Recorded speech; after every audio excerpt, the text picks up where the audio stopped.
Howdy, folks. Very sorry about that 4 or 5 minute delay at the beginning. Streamlabs decided, wouldn't it be funny, so funny, if I just buffered instead of streaming? Wouldn't that be funny, Jam? Wouldn't that be hilarious? No, it wouldn't. Honestly, wouldn't. But yes, we're finally here. We're finally live. So first of all, how's the sound? How's the lighting? And how are you? Most important question of all. Leo says, slumber party time. It is, and I have my Robbie Rabbit here, which I've shown before in videos. This was my first ever teddy, and it was knitted for me by my great nana. I don't know how he got the name, but he is very much falling apart. He is as old as me. I got it when I was born. I've kept him with me since. I've taken him everywhere, like even to like university dorms. Whenever I moved houses, he's always been with me, always stayed with me. It's almost like part of my great nana's with me when he's with me. Always been very special to me. Always been very special. I have kind of like considered like fixing him up a bit, because as you can see, he's not in the best condition, and his neck is basically like but I wouldn't know where to start, and chat box is absolutely tiny. Right, bear with me. I'm gonna try and get it a bit bigger. Hopefully that's big enough.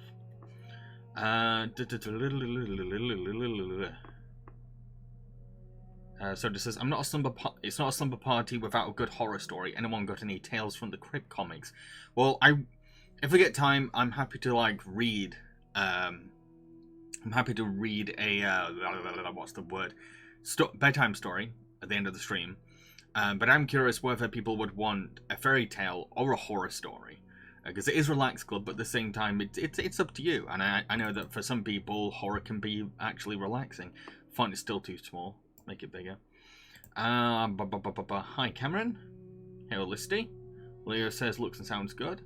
Cameron says sounds all good. So this is looks and sounds great.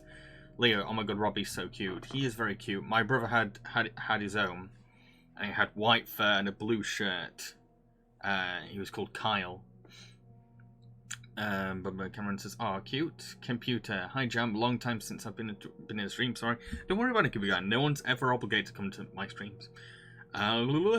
Who's wearing pajamas? By the way, who is wearing pajamas? That's what I want to know. If you really want to get into the slumber party mood, you gotta be wearing pajamas. Listy, go on the repair shop. Say hi to Will and Jay. The repair shop. See, I don't know whether I want to commission a repair or make the repair myself. I feel like it would be A, more fun, and B, more personal if I repaired him myself. And I could actually turn it into content if I wanted to. I could actually do a whole video of like, YouTuber repairs Teddy. Repairs 30-year-old Teddy. 32-year-old Teddy even. Computer guy says, oh, that reminds me of my favourite plush. It's a little clown with a wax face that belonged to my great-grandmother. Oh, that's another question. What is your favourite plush toy?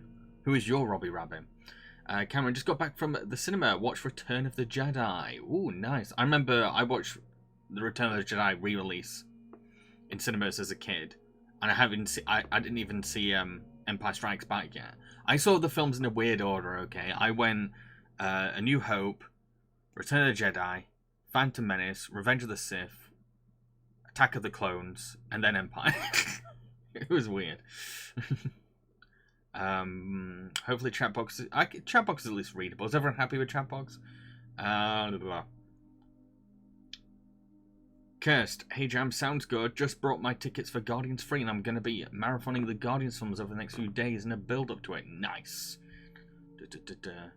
Leo says, I'm wearing pajamas, radiator fresh. Awesome.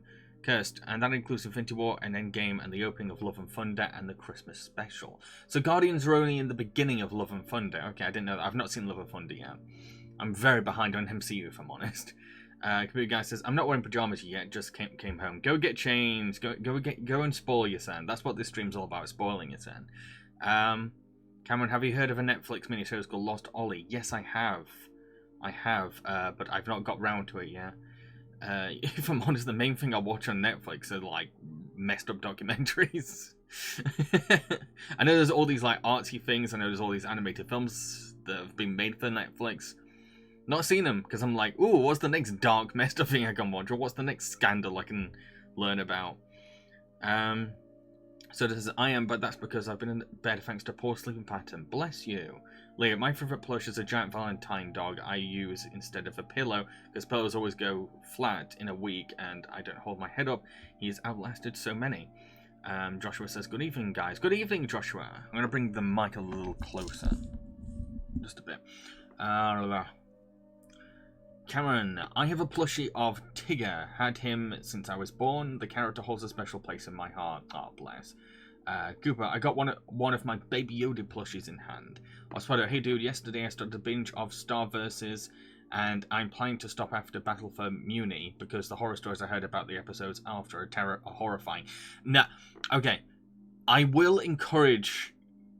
Okay, this is not me having an opinion on Star Versus, because like I've only watched one episode, but I think it's kind of satisfying to watch every episode of a show, even if it has a legacy of a bad season, because then if you get into discussion with someone about that show, it's a really good conversation carry on, if you know what I mean.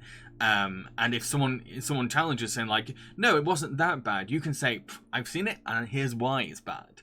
And it makes you appreciate the older episodes as well. I say this because I sat through season 9 of Roseanne. Yeah, that season. So if I can sit through that, I can sit through anything. The theme song is a fucking banger though. Listy, I don't own pajamas, but don't worry, I'm wearing something. This is not my kind of stream. Soda, Jam's next stream, top 50 darkest documentary watch-alongs. Don't know how you could do a top 50 and a watch-along at the same time, but okay. Well, the thing is, I've considered doing some kind of content about dark documentaries, but like it's a tricky area to go to because there's so many ethical gray areas when it comes to like true crime entertainment, that kind of stuff. So I don't know if I'm ready to approach it just yet. But it is something I am passionate about and I do have ideas for. So it's just kind of like Brundle says, Guten Abend Marmalade, which means good evening, Jam. Osprey says, comfortable clothes and my pajamas. It's a different ball game than animation. It is, which is why I would actually combine them. I'm actually considering doing, should I say? If I was to do a true crime video, it would be about the animation industry. So crimes that happen in the animation industry or associated with some kind of animation. So the first thing I'm going to do, by the way, folks, well, I'll just let you all know, I've got some nice hot chocolate. So I hope everyone else has got their hot chocolate too, if that's part of your snack collection. Damn, I love hot chocolate. So the first thing I'm going to do, and like I only just realised before the stream that this is going to be a bit tricky because of my beard, but I have a face mask here. It says cucumber infused face mask. I was going to get cucumbers, but then I won't be able to see chat if I had cucumbers on my eyes for like half an hour. So yeah, this is not the first time I've had face masks, by the way. I've often had them. One of the things I like to do with my best friend Miranda is we will basically, if whenever I've had a date planned with someone, what we usually do is have a spa day together, and we put on some like goofy kind of like paranormal documentary, and just wear face masks. Like for me, that's my association with face masks. It's just nice. It's a nice way to spend time with Miranda, and also kind of get hyped for my date. And feel like I'm going to look pretty after. But it has been a while since I've had face masks. It has been kind of a while, if I'm completely honest.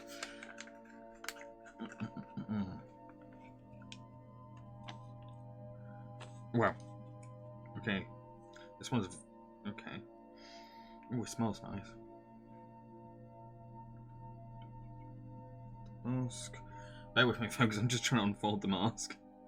It's very hard to unfold. This is a very cheap face mask, by the way. Just bear with me. Bear with me. Oh my god. how you're meant to unfold this. Okay. I'm trying so hard not to break it. So usually I thought this was going to be like a normal kind of face mask where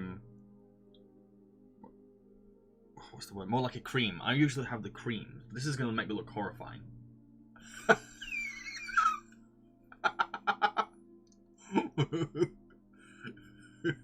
See you in your dreams tonight. This is crazy. I kind of wish I got a cream instead. It's awful. It's not even on properly. There we go. It's already breaking apart. It is not on my T-zone. It is not on my T-zone because it's just falling apart. I should, yeah. If I ever do this again, I'm definitely gonna get the cream version. I prefer the cream version. It's more fun to take off. What is this? This is terrible. I look like Santa as a Yeti. Let's have a look in chat.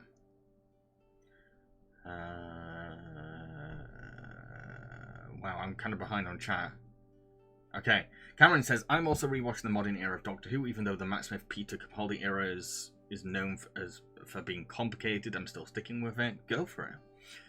Leah, makes me wonder what's worse, a great show being strangled in its prime like Spectacular Spider-Man or Unbelievable Fall from grace like Game of Thrones.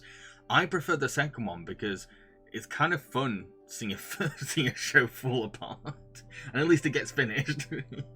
Leah says, I don't have hot chocolate, I only have those for snowy days. But I may have a cup of tea later. Not with ice cream though, that's a good way to get blisters in your mouth, speaking from experience. Let's see, so long as it's on your T-zone, yeah, no. As you can see, the nose just snapped.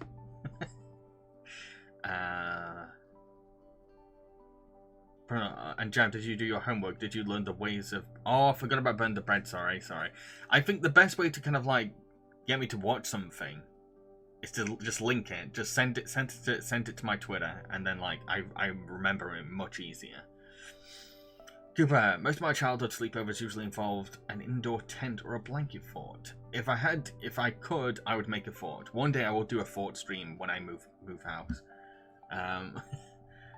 Everyone finds it horrifying. Well, it feels horrifying. It feels so weird.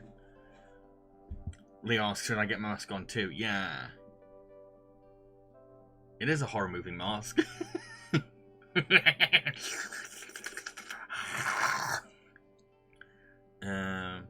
Bro, can we have Michael Myers? Mom, we have Michael Myers at home. It's just me going, stabby. Order me on Wish now. Ghostface starts a YouTube beauty channel. I just go AFK 5 minutes to do laundry. What did I miss? Why are you wearing a scary mask? It's a face mask.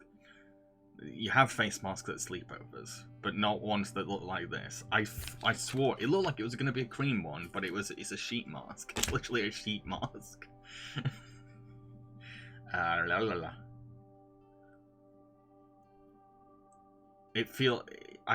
What I don't like about it is like it doesn't feel like it's firmly on my face. And it's just all over the place. Oh, wait, if I stretch it out a bit more. I look like the main character's mum in Brazil right now. Why does it have a face? I think this is meant to be a hole. What? It is! What's a face mask got a bloody nose hole in for? Oh my... Oh my god, it's just falling apart. I'm starting to look like my late dad now. With all this white. Lisa says, I prefer the cream stuff. I prefer the cream stuff. Picking it up is so satisfying. I was saying that. That's what I wanted. That's exactly what I wanted. There we go. Brindle, is Jam auditioning to be the next Del Toro monster? I'd be down for that. It feels. I don't like it. It doesn't feel like firmly on my face. It just feels like it's sliding down at any second. Oh, jeez, this is. I can still have a hot chocolate. Here we go. but now it tastes like cucumber. Where was I now? I think I was talking about something before and I can't remember what it was. I'm scrolling up to see what we were talking about before. I was asking what's everyone got sorted for this stream? Do you have hot chocolate? Do you have snacks? Are you wearing pajamas? Do you have your plushies? That's what I'm curious about. I want to paint a picture. Misshapen face mask. Brundle, it gets worse with every rearrangement it does. Because I can't even see. That's the main thing. I want to be able to talk and see. And like, what is this? What is going on?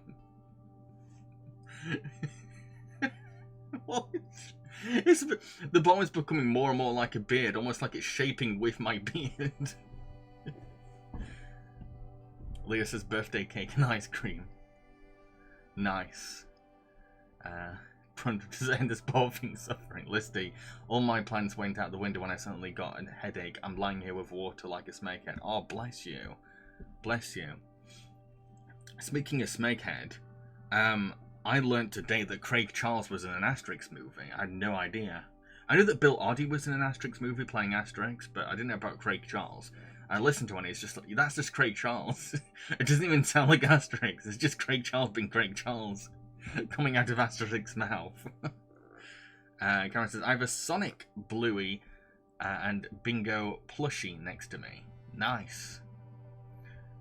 Soda says, we have the mask at home. I think I will eventually probably do like a similar stream to this again. And I think next time I'm just taking it off. Just taking it off. I look like the Jordan Peele sweat meme. Oh god, this is...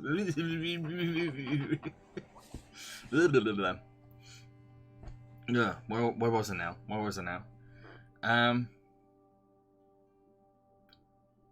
With a bottle of Fanta Orange. Leo, well that's something I didn't think I'd hear. Well, that's the thing. Do you think it's weirder for Bill Oddie to be Asterix or Craig Charles to be Asterix? You look like you run a marathon. I do, and I don't have anything to kind of wipe my face down with. I actually don't, so this is probably going to be me for the rest of the stream. I hope you can like my stream. We're live now. Please, I hope you're entertained. Oh jeez! Oh, let me jump. Oh. Yes, I just realised how many plushies I have, but they're demented gothic creatures because that's my shit. Nice. Rodol, I'm sitting at my PC and working on an animatic for a French project. Nice. But will completely in German, not French. Right. Okay. I see.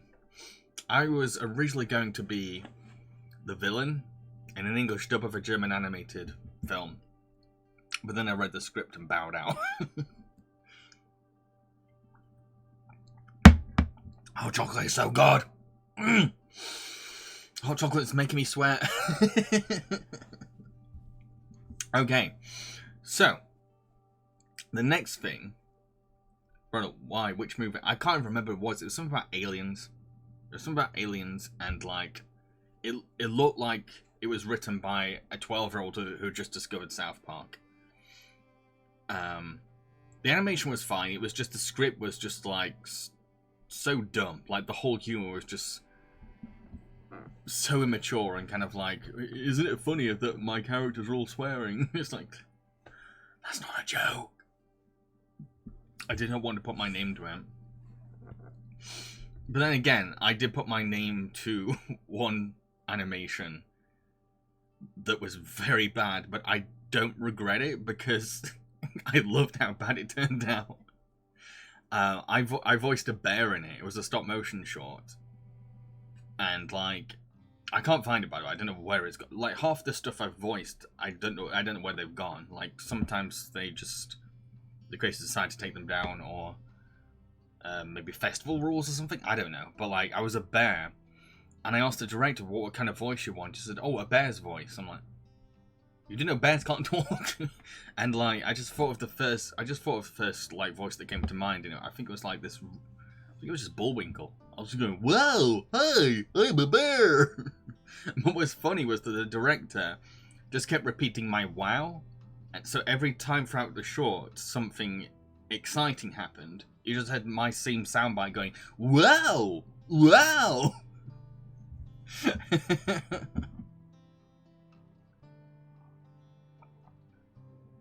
Rundle, I want Jam to revoice everyone in Food Fight. I'd be down for that until the finale. Because nothing happens in the finale. All the interesting stuff happens in the first half, and then there's that half an hour finale that goes on forever.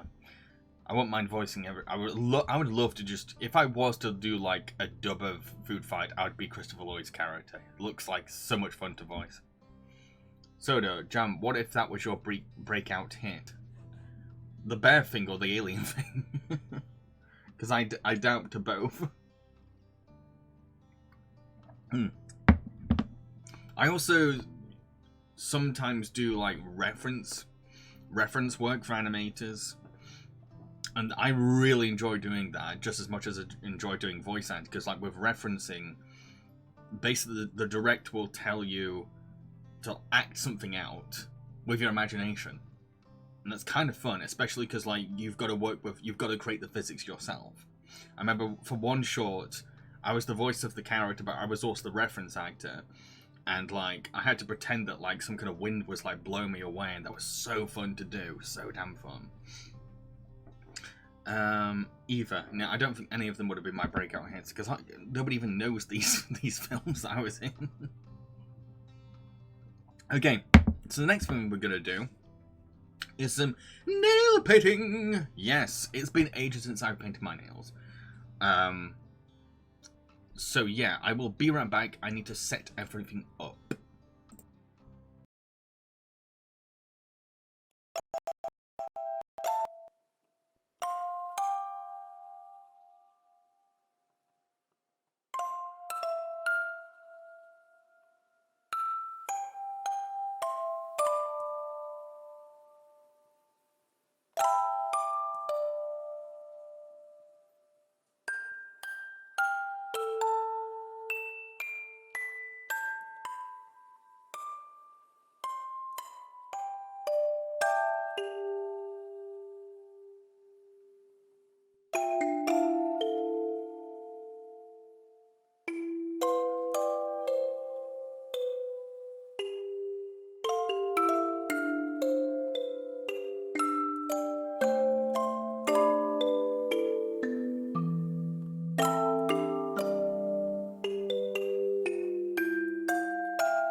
gonna catch up with chat first. Oh, pan the camera up a little bit so you can see me better. Cooper, I remember playing a grizzly bear in a one-act play. I had a very deep voice, and as a joke, I would sing the Winnie the Pooh Up, Down, Touch the Ground song. That's so cute. Listy, I can never paint my nails without painting half of my fingers and whatever my trousers are wearing as well. I've often been the same. It's been a while since I've painted my nails.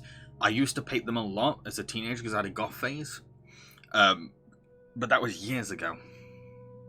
So I'm probably going to be really messy. Listing, I painted them a few weeks ago for the Cats watch along I did. Blue and yellow with a bit of pink. Ooh, nice, I like that. To match the movie poster. Good move. Here we go. Oh, nice setup, double cam. Oh, I've used the double cam quite a few times. I got the double cam and this table for last year's Christmas stream when I did the gingerbread house, and I also used it for the Easter stream. It's been good to use because like I don't really have a table per se. I don't really have a very great setup, but like this has been a good cheap alternative. Anyway, as I was doing, okay, so I went for lavender because that's pretty much the color scheme of Relax Club, as you can see. I did consider going for like bright greens that would look interesting on camera. I considered glitter as well, but I thought, you know what, let's stick with the Relax Club color scheme. Stick with that. Cursed. Also, a random thing I found out was that my friend at the theatre company I'm in, turns out his sister is in the Chicken Run sequel, so mind fucking blown. Wow. Lister says, I'll join in and tweet you the result. Ooh, go for it. Cooper, last time I had my nails was over a decade ago at a Halloween party where I dressed up as Ozzy Osbourne. Nice. Ronald, brother, this will be an interesting month for me. I will watch Evil Dead Rise soon. Cool. And then later this month, the Barbie movie, both with my best friend, and I can't wait for both of these movies. Wait, so is Germany getting the Barbie movie early? Because I feel like it's supposed to come out in like July or something in the UK. I think this is actually kind of, I think this is Poundland varnish, by the way, so it's gonna be probably really shit. And it's gonna leave such a mess. It's gonna leave such a damn mess. Start with this one. Oh, this isn't too bad. This is not too bad. Oh, that's maybe a bit too much. But it's easy to control. See, I need to do it this angle because then you can all. Wait, the camera's here. Wait, yeah, okay. That's better. Yep, now I can see it easier. Oh yeah, that's getting a bit. I put too much on. That's the problem. Put too much on. And it's hard to kind of like control it when there's too much on.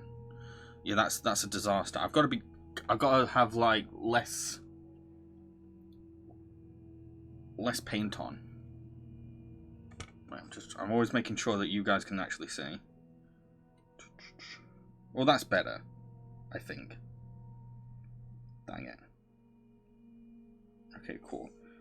Again, this is Poundland paint, so it's just it's not gonna look great. It's not gonna look great. But like, I knew this was gonna be. Oh, bugger me sideways! I put way too much on that one. Oh my god! Oh, it's going everywhere. Wow. Yeah, I knew this was going to be an expensive stream, so I had to kind of like cut costs on some things, and one of those things was the nail varnish. The nail.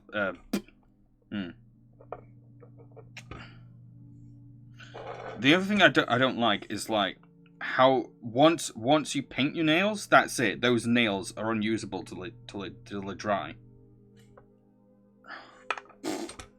Hang on.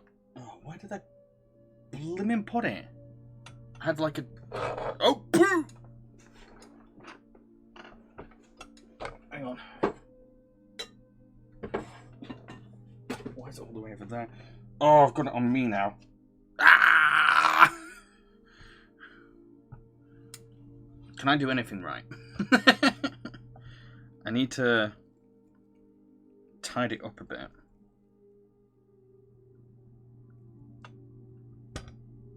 Oh, wow. Yeah, I don't think I've done a better job than I thought I would, but like, wow, it's not good. That's terrible, to say the least. It probably looks fine on camera. It's just that I can see the imperfections more. Is that right? Is that okay? So Bron says, I looked it up. Apparently my friend and I mixed up the releases. Barbie movie comes in July. If it came out sooner for you, then I'd be so jealous. I'd be like, why am I not living in Germany right now? Because that's one of the films I'm really excited for. And wait for these to dry, so it's... Oh, yeah, so I'm, here's my worry. I am right-handed. And my left is just drunk when it comes to like doing anything with the other hand. Memories are flashing back now. I remember why I kind of like stopped painting my nails, because it's an absolute nightmare. But at the same time, I will admit that it is risky for guys to wear makeup in the north of England. The south, well, particularly Brighton, are very open to kind of like LGBT things and like breaking gender expectations and stuff in Brighton. But up here in the north, it's a little different. And there was one time I went out clubbing with friends. My mate gave me a makeover, and I don't mean like a subtle makeover. I think like a really strong makeover with like glitter on my face. And the whole night, the bouncer was kind of like harassing me over it. And kind of just getting worked up that he couldn't work out if I was a guy or a girl. And like, I remember at one point he was like flagging me off. I don't know if that's a saying outside of the UK, but flagging off just basically means like sticking your middle finger up. Okay, that's probably as tiny as I'm gonna make it. Brundle, that table will be ruined forever if you don't wash that stuff quick enough. It'll be fine. It'll be fine. Don't worry. It'll be fine. I have considered just getting like a tablecloth for this anyway, so I don't mind. So it could be worse, Jam. Apparently, Super Mario Brothers movies on TV now, so people could watch it essentially for free. Wow. Good guy. If you're right-handed, just hold your left hand with the brush still, and let your right hand do the work. Oh, I didn't think of that. That's how I do when I needed to cut my left hand's nails. Not a lefty, by the way. I just hold most stuff with my left hand. Wait, what? You're not a lefty, but you use your left hand a lot. Okay. Does anyone remember that Rugrats episode where they found out Chucky is left-handed and Angelica's mum just goes full Karen?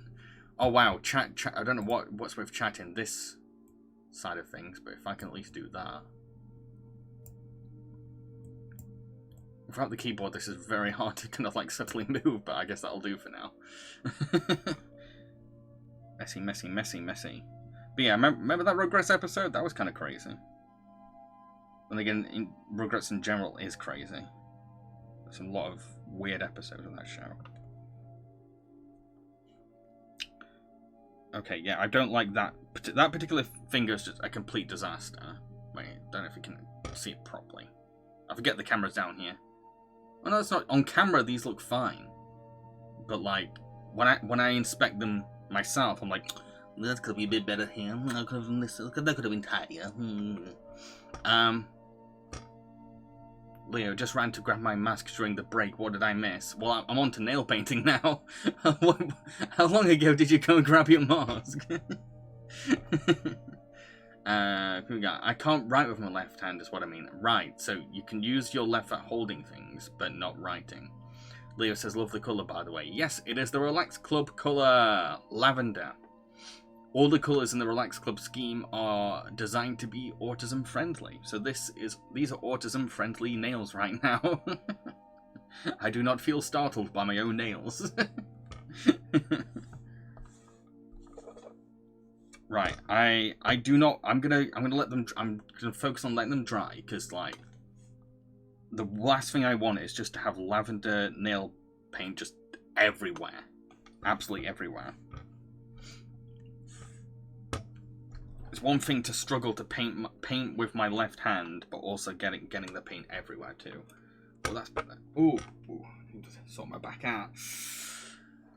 Leo, just during the break, I was too occupied watching this stream. I forgot to grab it, but at least it can be on my face while I paint my nails. Good.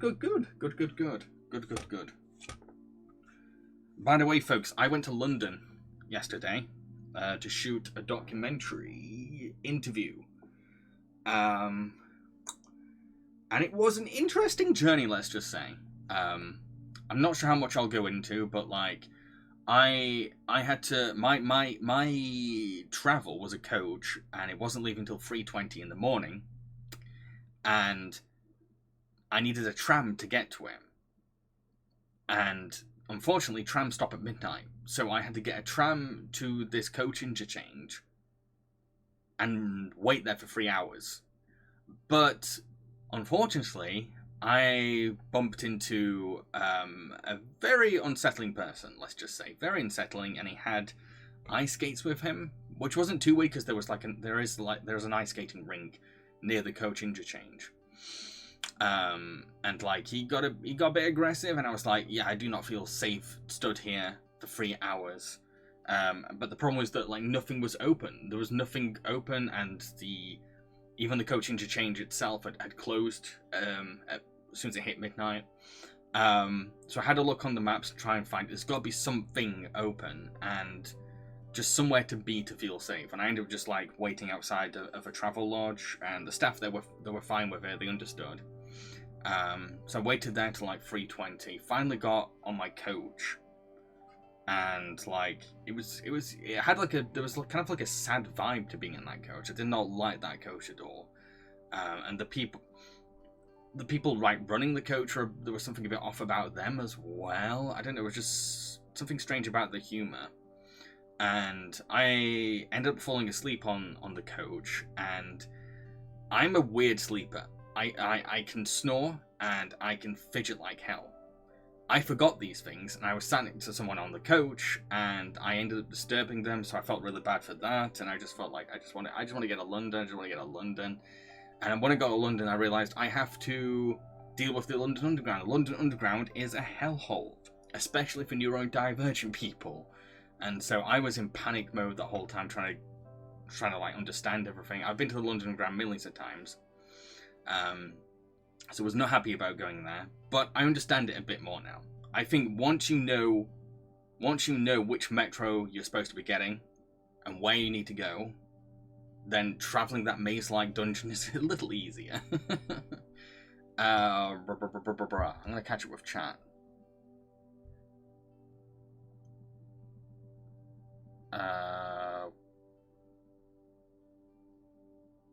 Where I'm really behind. Oh, here we go. Could you tell me more about these autism-friendly colours? Are some colours too aggressive for some people? So the colours, the main colour that's like a no-no in the autism community is red, which is why I had to get rid of. Well, not get rid of. I couldn't wear my red hat. I couldn't go for a red scheme. And like I looked through some psychology studies over like which colours make autistic people feel comfortable and safe, and it's like pastel colours, like light blues and peach and lavender, those kinds of colours. So they all inspired it.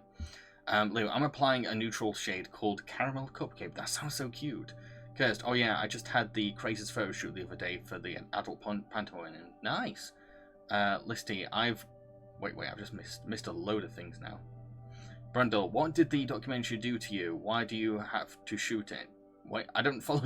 I'm directing a documentary series at the moment, and so I had to go all the way down to Hammersmith in London to interview one of the people in their animation studio. So I had to go all the way down there. That's why I was down there. Listing, I've gone for purple and black. I don't leave the house, I'll be fine. Yeah, I'm probably gonna put my hands in my pockets when I like leave the place. Again, it's not shame, it's fear. Because like queerphobia in the UK, it's kind of scary. It's kind of scary. So, yeah, for my own safety, depending on where I go, I will probably put it in my pockets until they come off, or I might get some remover. Leo, hardly surprised Southerners aren't known for being as friendly as up north.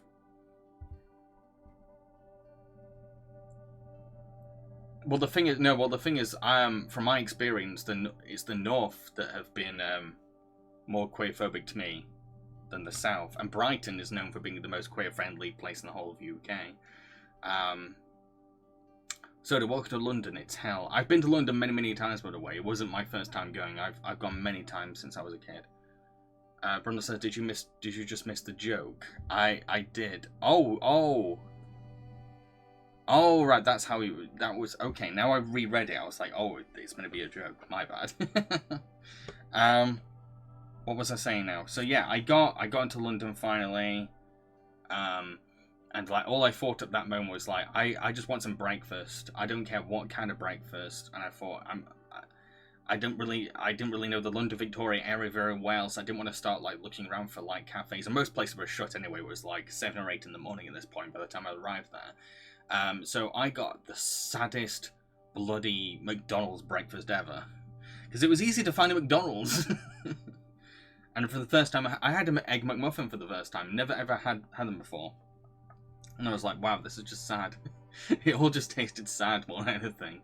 But like at the same time, I was pretty damn hungry and I'd been stuck in a coach for 4 hours. So I was just like, I'll eat anything right now. I'll take anything.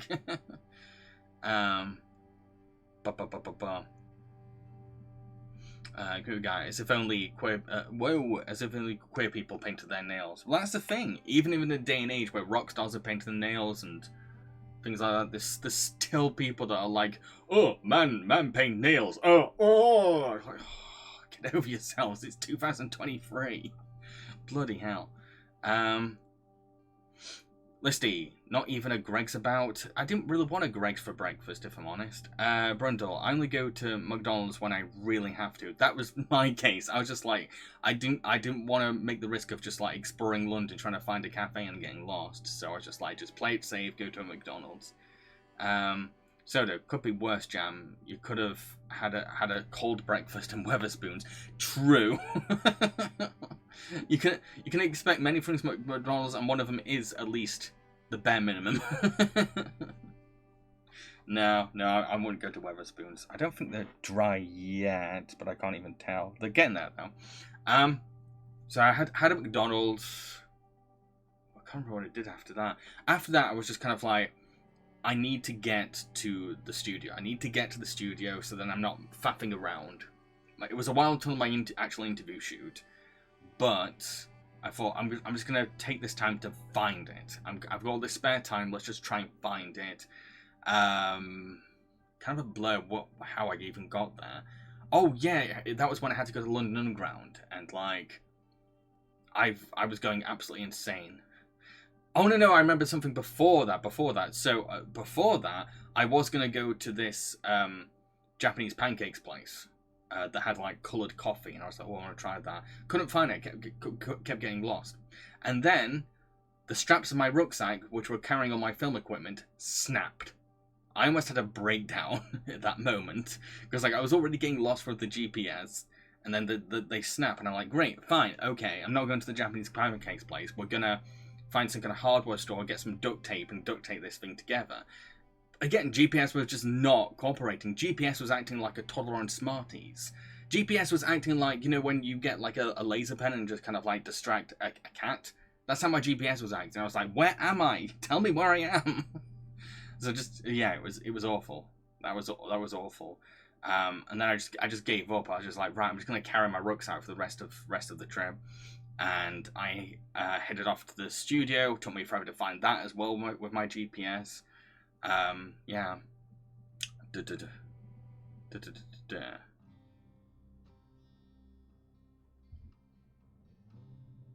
Where? Leo, truth be told, if there's any nail color all men can pull off, then it's black.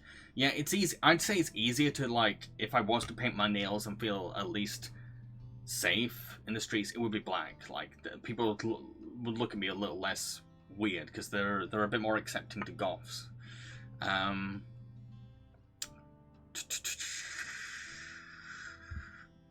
We got says duct tape woohoo. What was it now? So yeah, I got the interview. The interview was lovely, absolutely lovely. I'm not saying who this person is because it's going to be a surprise when the documentary series comes out. But like, he is pretty much a legend. He is pretty much a legend, very important in the industry, and just turned out to be really lovely. And like at that point, I'd had a really bad trip. I was feeling kind of crappy. And just hanging out with this animation legend in his studio, and like everyone else in the studio was so lovely as well. And, like, they liked the sound of my project, and like it was just a really nice atmosphere, really nice. And the actual interview went really well. It went so well. I was just kind of like, can I just turn the camera off and we can just talk, just talk. Leo, not even goth. I feel like I could see a huge buff fella in a tight shirt with black nails, and it would just fit. It would, but I'm talking more about like acceptance. More about acceptance than fashion.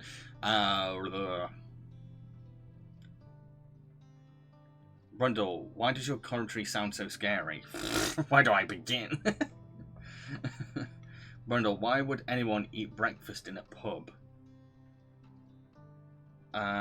Soda, how hard was it to not ask him for an autograph?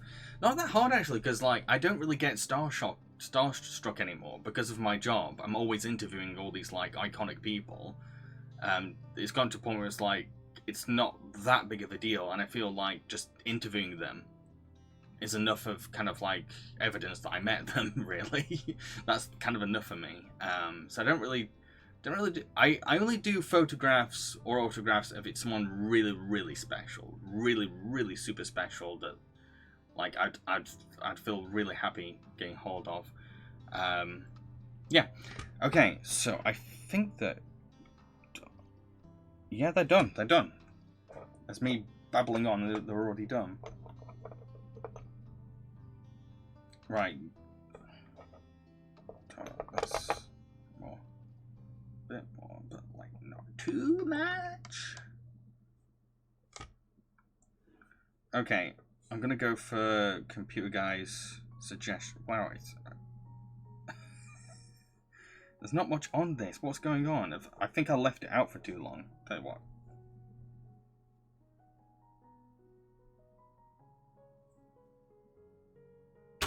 Wait a bit. There we go. There we go. There we go. See, so, yeah, interview. Oh my god. The varnish is just everywhere. The paint's just everywhere. I've got more paint on my hands than on my nails. Blimmin' heck. Oh wow, this is not working. Why is it? It's just like nothing's coming out. I don't know if it's. This is weird. How? This looks garbage, but oh, it's getting there. It's getting there.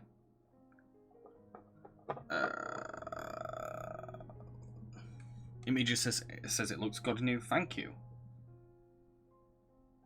I will show a better angle in a sec. I'm just trying to like do it properly, but seeing as I'm right-handed, I want to get it just right.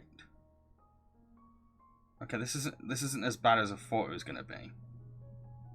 I thought it was gonna be an absolute mess. Thank you for following Craig Bang 98.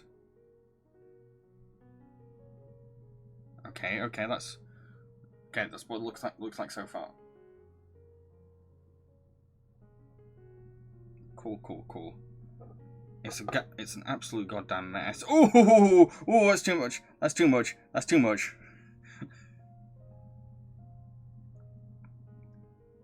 Okay. Oh wow, that's just.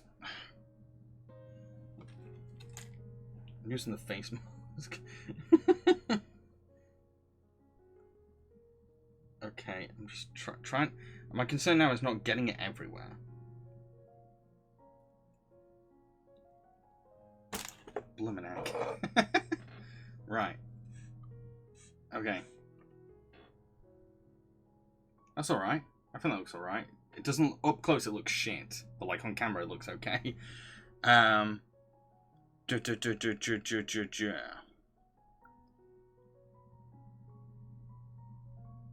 Where am I in chat now? I've lost it.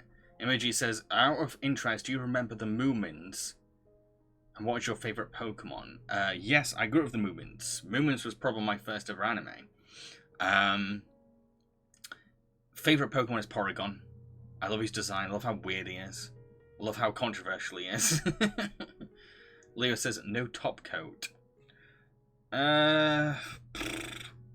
Looking at the time, no. No. It's all for show for now. Yeah. Based on my schedule right now, I don't have time to put a second coating on. But Craig says, not my kind of stream, love your YouTube stuff, but I hope you enjoy your night. Thank you. Good guy, gonna take a quick shower and I'll be right back. No worries, I'm still waiting for it to dry. So I'm waiting for it to dry. I wish I could clean off the table. What did I just put? Nope. I just had it in my hands for a second. What the? Oh, here we go. So I'm gonna use the face mask to somehow clean the table. Oh no, not with this hand. Not with this hand. This hand.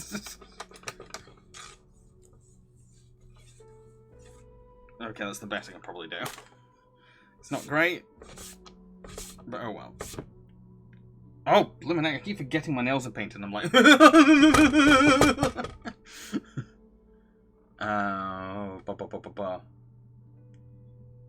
Lewis says the mask is still on my face. I forgot how tight they felt. Yeah, very, especially when the more it dries, you kind of like, ah. Brindle, why does the idea of Jam doing a stream where it's just him cursing in British so funny to me? I'd be down for that. I do usually swear like a sailor, but like I try to tone it down nowadays to expand my audience. Right, I don't know if you can actually see that. There you go. And I can see them drying. You're here to watch things dry. Wow. So easily entertained. We're gonna watch grass grow next, are we? Leah says, makes me wonder how people with Botox cope. So now I've got the Moomins intro in my head. It does slap. Listy, kudos to Jam for making drying paint entertaining. We'll make it riveting. Will it dry? Is it gonna dry?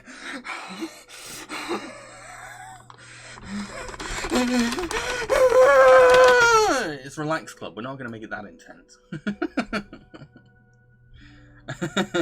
Watching paint dry. Next time on Relax Club, we are going to watch pictures of grey things. Brundle, I think you could make grass growing interesting. maybe. I'd probably find a way. Listy, depends on the type of grass. True, I know what you mean. Don't know if Twitch would be okay with that kind of stream though. Right, I'm definitely going to wait till that dries. I do not want... It's fair enough if I've got it all over my hands, but I do not want it all over my room. That's the last thing I want, if I'm honest. Brundle, oh no, Jam was taken over by the pink ghosts. Oh, heck, I need to try this. What was I saying now? So yeah, God, itchy. So yeah, the interview went well, went really great, and like, I wish I could say more, but I'm gonna keep it quiet until you will all see it. What? Table tapping. Some nice ASMR. So I did an interview, and then I'd booked lunch at a Virgin Mary themed pizza restaurant. No, really. I was looking for all sorts of kind of like weird or interesting places to kind of like go to, but at the same time I was like, make sure it's close to wherever I need to go next. So I went for the Virgin Mary Pizza restaurant, and it was pretty damn nice. Really nice atmosphere. Had like paint splatter on the floors and pictures of like tiled pictures of Virgin Mary everywhere. But what I loved the most about it was that my waiter, I loved my waiter. My waiter was fantastic. Like, he handed menus with like just like so much grace. It was like he was just like gliding across the restaurant when he was doing things, and like he was so friendly and so lovely. Always making sure I was okay, and like you saw that I was getting a bit cold, so he'd like close the door, and they had like pop music playing in the background, and like he was like singing it along to it out loud, and like it was he was a great waiter. I like that kind of service. I like that kind of service. The food was all right. The pizza was a little oily, but still pretty damn good. And I was pretty hungry after the interview. I also ordered a Godfather cocktail as well, which really went well with the pizza. That's basically amaretto with some JD. What else did I have? Oh, and I had this. I forgot what it's called. Affogato, I think, but it's like coffee ice cream in coffee. And it's delish, and like as the ice cream melts, it melts with like the coffee, and you get this really creamy, sugary coffee. So, I ended up drinking most of it. It was so nice. Brundle, here's your cheese pizza with a free Jesus. Listing, Jesus. Cause she's only doing it because she's fighting with my sister's dog, where they constantly play fight. I don't know what this is. Oh, I've missed something. Cause says, once again, my brother's decided to heap his annoying dog on me for a few days, and now she's barking over most of this stream. Bless you. Brundle, what are your thoughts on maid cafes? I don't want to have any thoughts yet. I want to experience it myself before I kind of decide. But I'm down for any experience. Like, I wish Sheffield had more themed restaurants or themed bars and stuff, because like a lot of our bars are just normal. I like themed things. I like gimmicks. Give me the gimmicks. Give me something strange to do while drinking. So yeah, the Virgin Mary restaurant was sick. I'd actually go there again, mainly for the vibes and atmosphere. And then after that, I went to the Cartoon Museum, suggested by Leo, which is around the corner from the Virgin Mary restaurant. And basically, it's mainly exhibits on like cartoon comic strips and art and stuff like that, and most of it was like political satire cartoons. And like there was loads and loads and loads of walls. You could spend ages just reading all these different comic strips. There was a Jerry Anderson exhibit, but it was a letdown, let's just say, because like it had like a Terrorhawks comic and a Captain Scarlet comic. It had a glass case full of Thunderbirds toys, and I swear I owned some of them when I was a kid. And a concept art for Captain Scarlet, and that for most part that was it. And it hyped it up. It made a big deal of like, look, we've got this little exhibit, and I'm like, oh, no, you gotta do more than that. If you're gonna pay tribute to Jerry Anderson in 20th century, you've got to go a bit further. The only interesting thing was this, they had like a scale model of Stingray. That was really cool. That was pretty sick. Where am I in chat now? Brundle says, I'm a big introvert, but would still maybe go to one if I got the chance. Soda, I think when I was on my holiday, I saw a restaurant that was Hollywood themed. I didn't really go in though. Kirst, well, there was a Karen diner in Sheffield. Yes, there is. There's a Karen diner in my city. And I have been meaning to go to it. I'm pretty sure you'd have to be in a decent state of mind to do it. That was one of the reasons. I had a very traumatic 2022, which is when the Karen diner kind of started getting big over here. I think I'm in the right state of mind to go to one now, especially with friends. I'd only go with friends. I think it'd be kind of sad if you went on your own to a Karen diner. Leo says, yeah, I probably should have said it was more of a cartoon in terms of print cartoons, not animated ones. Yeah, I didn't mind though, because like I do like those kind of I do like satirical like cartoons. political cartoons. I did enjoy it, but like I was picturing something more like the Bradford Film Museum, something like that. They did have a spitting image area. They had like an actual spitting image puppet. That was probably my favorite thing there. The spitting image puppet. I was just sat. There was a chair in front of it. I just sat there going like, so that does this, that does that. Oh, that's what they used to make that. I probably look a right weirdo. There's all these people like looking at all these like political cartoon strips, going, yes, very, very wry, very smart. How profound. And there's me sat on a chair looking at this spitting image puppet, going, how were you created, and how can I replicate this for my own puppet work? Yeah, it was pretty damn cool. Hang on, need to catch up with chat. Soda, what if the museum had a small explosion like the intro to Thunderbirds? Oh god, the spitting image puppets are nightmare. They are nightmare fuel, and they're even scarier up close. I love it. Listy, damn, now that my headache has gone enough for me to have an appetite, I can't eat anything because I have wet nails. Wait till they dry, I think my table's drying now as well. Okay, so the next thing I'm going to do is arts and crafts. I've bought myself some plasticine and we're going to do some sculpting. I don't know if these are dry yet though. Oh yeah, they're dry. That's cool. It's cool. So I will be right back.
I'm gonna go a little bit further back so you got a good shot of the table. That should be alright. Wait, no, that way. That way's fine. That's cool. I used to sculpt with plasticine a lot when I was a kid.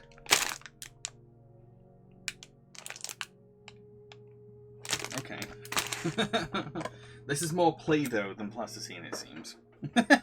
Which is fine, it's fine.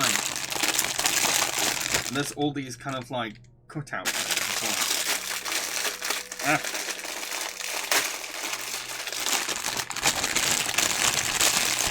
Lemonade! Get out! Interesting. Actually, you know what? I kind of prefer that it's this, because like if it was plasticine, we'd be here all night. Because like my ideas would be going like, well, let's sculpt this now, let's make this now. But with this is more nostalgic, more childlike, more innocent, more colourful. So yeah, I was on to the next part of my London trip. So the Cartoon Museum. Okay, this is something I only just told Leo, because like I said, Leo was the one that suggested the Cartoon Museum. Across the road from the Cartoon Museum was a cult's church. And not just any cult, the Happy Signs cult. For those of you who don't know, the Happy Signs cult, here's a little heads up. Here's a little heads up. I've been fascinated with cults since I was a teenager, and I've studied them and everything. And like, as soon as I saw like it had like Happy Science Church, I was like, okay, you've got the Happy Science Church across from the Cartoon Museum, which is ironic because the Happy Science Church, for those who don't know, is a Japanese cult who specialize in making anime movies about the cult. And like, I don't mean like cheap tacky ones. I mean like with like some of them have really good animation to them and everything because the cult have gathered up so much money. And this is a cult that believes in aliens, in reptilian creatures disguising people and things like that. But the main thing is that their leader, I forgot his name, but like he stated that he is the reincarnation of Einstein, Jesus, the Buddha, I think Thomas Edison as well. Lots and lots of different people. He claimed to be that, and all the let's move this over here. All the anime movies are about that. They're basically about that following, that idea, and they're weird ass movies, by the way. I know, shock that the anime movies. Yes, Ryo Okawa was the founder. Yes, Happy Signs. It was Happy Signs. So yeah. Tell you what, I'm going to do a nice relaxing cutting of these. I like doing that. So it was a Happy Signs. Oh, so another thing about the Happy Signs cult is that they made an anime superhero film trilogy, and they claimed that the scripts were written by the ghost of Stan Lee. And it gets weirder. The dubs, the English dubs for these movies, made by a cult, apparently written by the ghost of Stan Lee, feature the voices of Josh Keaton from Spectacular Spider-Man, Sonic the Hedgehog himself, Roger Craig Smith, and Tom Kenny plays a bee alien. Leo, since we don't have Kool-Aid in the UK, I wonder what this lot will end up drinking. Well, they've been going on for quite a while, actually. I mean, like, one of their first anime movie was actually produced by Kyoto Animation, people behind Free and Silent Voice. Now, what to make? I want to try one of these shapes. How can you even make a shape? There's not even much dough to work with. How do you make a shape out of dough this small? I want to go. Let's go for this one. Wow, see, I still need to. You have to make it really thin. Right, I need to get into like a center point so you can all see what I'm doing. There we go. No, wrong way around. Wrong way around. We're gonna make a giraffe. Giraffe. Ooh, ooh, ooh, ooh. Okay. This is. I always get stuck with like these bits. Okay, pull it out. Okay, have I done it? Have I made a giraffe? Woo! What do giraffes even sound like? Why is this giraffe's head like that? It looks so sad. Woe is me, my neck is too tall. Okay, we've got a giraffe made. I don't think I can do that one maybe. But I'd rather create things. It's very difficult with limited colours. Not Sonic. Yes, Sonic. Should have bought Play-Doh. This is Play-Doh. Leo says, oh, not my boy Josh. He was the lead character in the first superhero movie they did. He was the lead character. I'm thinking what I can maybe make a Pikachu. I'm not saying the Pikachu. But like if I use all my yellow. Sorry, giraffe. But I could technically make some sort of Pikachu. I'll admit Play-Doh is a little weirder for me compared to Plasticine. It's a bit softer. So it's a little hard to make things with Play-Doh, I think. Wow, this is already looking weird. But I am trying to do a Pikachu. It's going to be a weird looking Pikachu. Okay, I don't like this Pikachu. Brundle, Jam plays God and creates a sad giraffe. Mankind has no limits anymore. I don't even have enough dough for his tail. I guess you can maybe shag it off a bit like that. There we go. This is sad. This is a sad Pikachu. This is Pikachu on crack.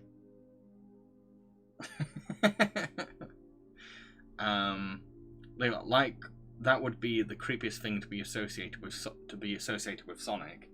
Well, the thing is that cults are like a very accepted thing in Japan. Like probably even more so than America or the UK.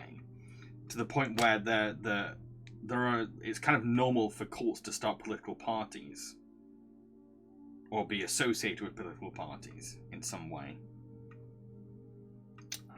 Want to get his cheeks done right. Let's see. If someone wears a Pikachu costume, are they technically wearing a Mimikyu costume? Technically, yeah. Brittles. Jam's not creating sad creatures. Jam creates depressed Pikachu. Well, it's really hard to do anything with Play-Doh.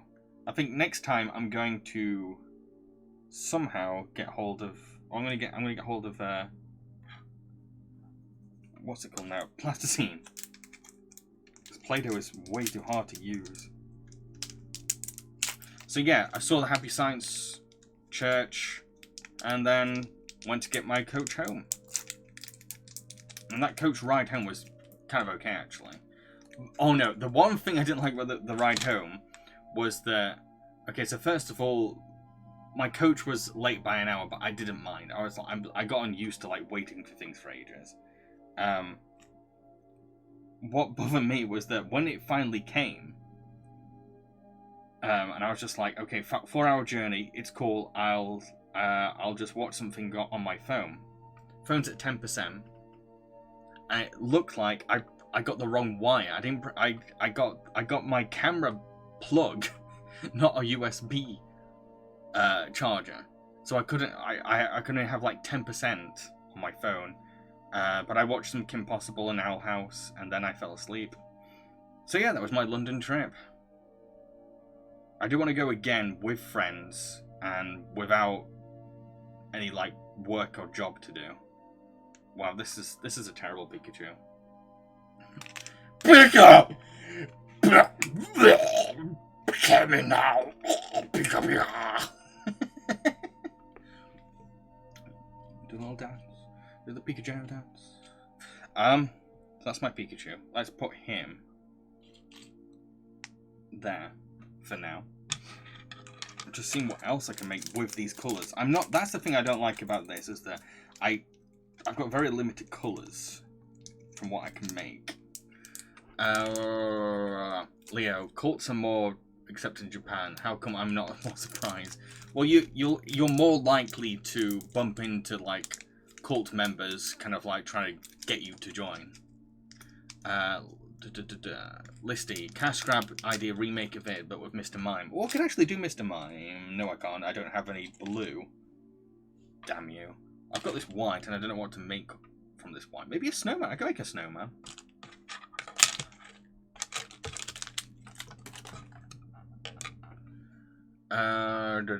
Ditto. I could make a ditto if I mixed my white with my red. So, should I make a ditto or a snowman? That's the question. Oh.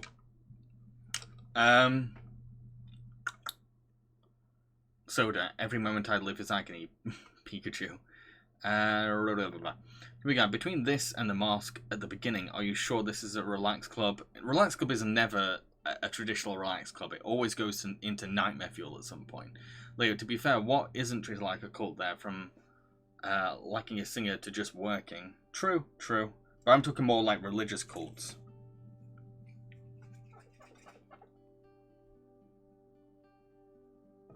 I don't know what that is. Looks like a mummy. This says we're walking in the air. So should I make a snowman, or should I make Ditto? That is the question. Because at the moment I've just made a mummy.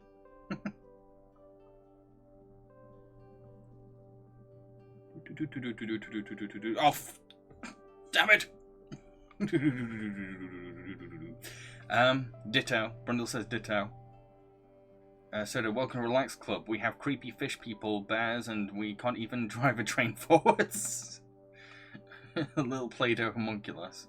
I don't know. Do you want to build a snowman? To be honest, I like the idea of doing ditto more, because that means like getting messier. I'm going to do a ditto.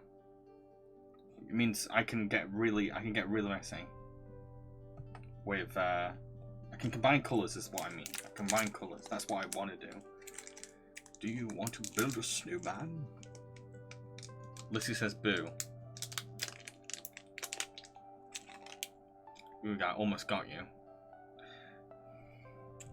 Okay, I can combine. Oh, blimey! Right, mix. Now this is the best way to use Play-Doh.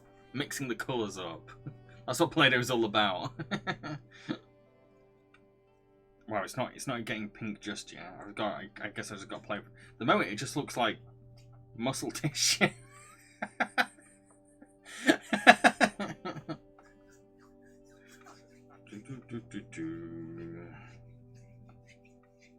So here's a question.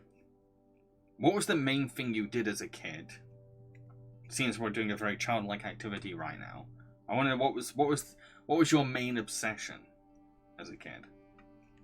Like your biggest passion? And if you want, you can follow up by saying if you still do that thing as well. Okay, it's getting a bit pinker. It's getting a bit more ditto-y.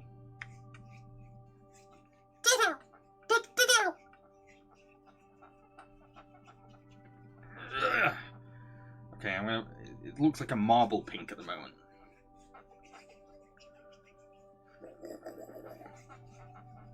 So yeah, I want to know what was your hobby? What were your hobbies as a kid, and do you still do them? Leo, I suppose animals, which has always stuck with me. Aww. Do you know what drew you to animals as a kid? Oh, this is looking better now. Ditto is a lot easier to make compared to Pikachu. Okay, that's all right. That's all right. We're getting somewhere. Ditto. Okay, I'm gonna make the eyes with this scalpel. Oh god, that's terrifying. No, make the eyes a bit smaller and rounder. And a nice little smile. Okay, this kind of looks more scary than cute. Actually, no, on camera it looks okay, I guess. The eyes just don't look right. I don't like the eyes.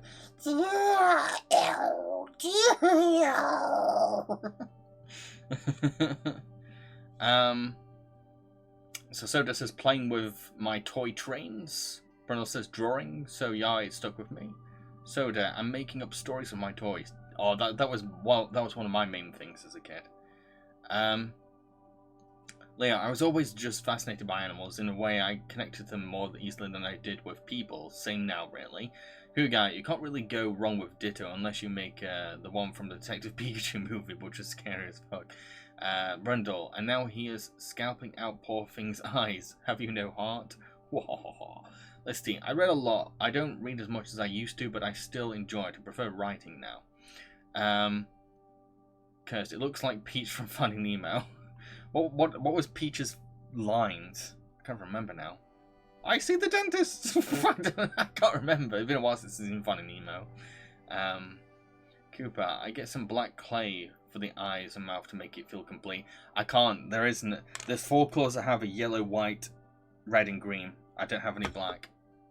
That is one of my main concerns with this one. I can only, if I want to make black, I have to like scalp. I have to scalp things. So yeah, that's my Ditto and my Pikachu, and they can fight if they want to.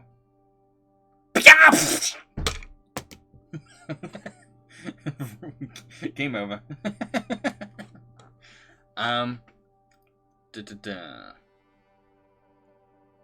Yeah, again, I do not have any other colours besides those 4 things. And I've used all the yellow up for Pikachu. all gone, all gone.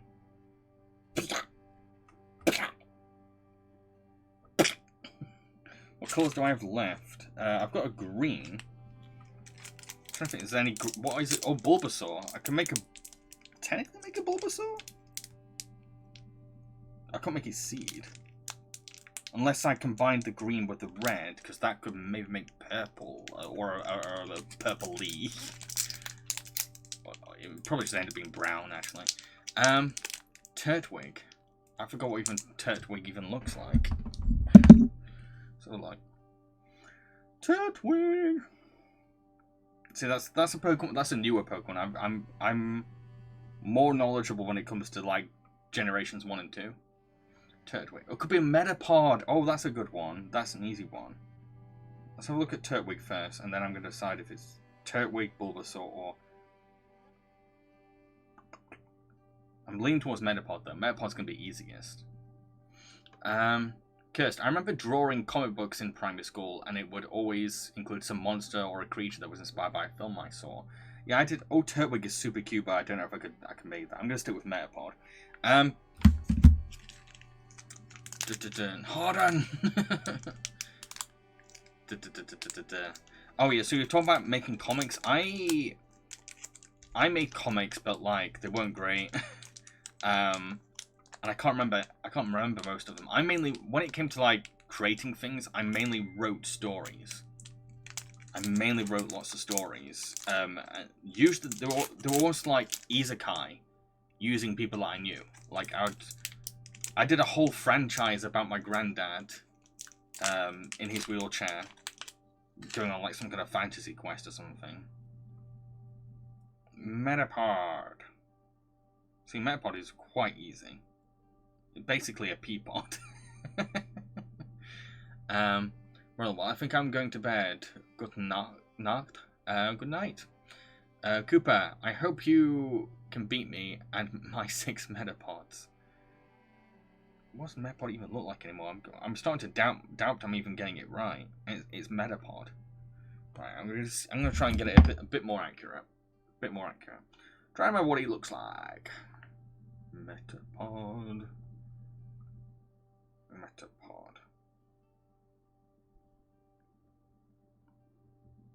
Yeah, I got it right. He needs a little bit of a nose, though. Need to add a bit of a nose to him. Hang on one sec.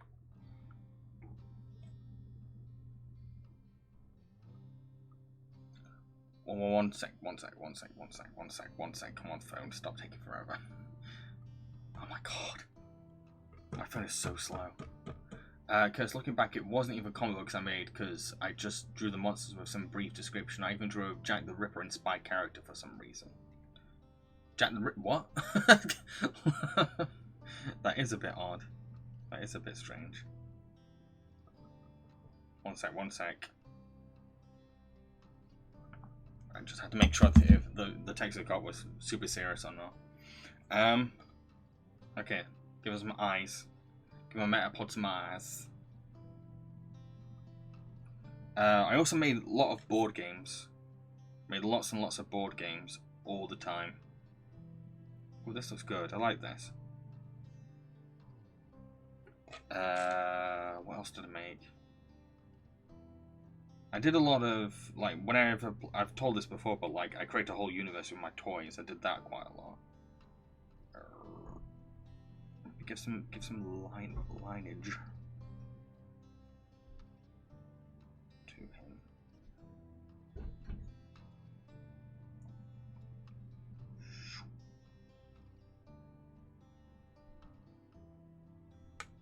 Awesome. Metapod. Can Metapod take down Pikachu? Metapod harden. Metapod harden. It's working. Metabot Harden. Right, I think I've made all the Pokemon I can with these 4 colours. I think it's time for our next activity, which is we're going to be decorating ice cream! I will be right back.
that's a little off. Go back a bit. That is weird. Here, technically. That is a lot of ice cream. That's so much ice cream. And I have a lot of things I can put on it, too. Question is where to start. So, we have some... Which camera should I point this at? Probably this one, because it's going to be closer. But yes, we have some treat chocolate syrup. We have some Reese's cups. We have some Roundtree's jelly tots. Oh. Some Maryland cookies. Best cookies. Of course, can't have ice cream decorating without some traditional rainbow sprinkles. Last of all, we have the British version of Smarties. You have your Smarties are just basically candy, that well, like hard candy or something. I don't know what your Smarties is, but for us, it's basically M&Ms.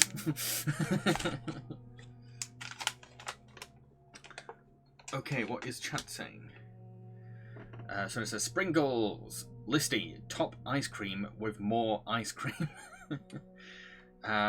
Here's the weird thing, right? The reason I took so long to get this all set up was because my ice cream tub had locks on it.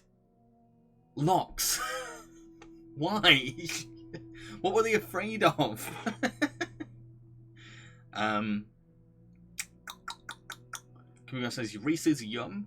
Leo, ooh, I could go for some Reese's. Cooper, don't forget the hot fudge and sardines. No, not sardines. Leo, I welcome the diabetes with open arms. I'm only gonna be having like maybe 1 or 2 bites, by the way. I'm not eating this whole thing. I'm gonna save the rest for like I have no idea what for. Curry powder. No, what is wrong with you? Soda. Oh, this is just torture, is it? The nice, cold, sweet ice cream.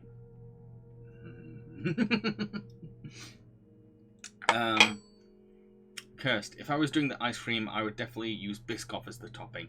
I considered getting some Biscoff, but like I felt like Maryland cookies were like more interesting to look at. Listy. Oh yeah, I've got some Biscoff here. Leo, can't really refreeze ice cream though. Still goes to ice after that. Yeah, I don't know what I'm gonna. Again, I don't know what I'm gonna do with it. But I'm not having the whole of it. I might just throw it out, but at the same time, that's kind of wasteful. I will sort something though. I will definitely sort something out. But I've frozen ice cream before. I froze it before and it came out fine the next day.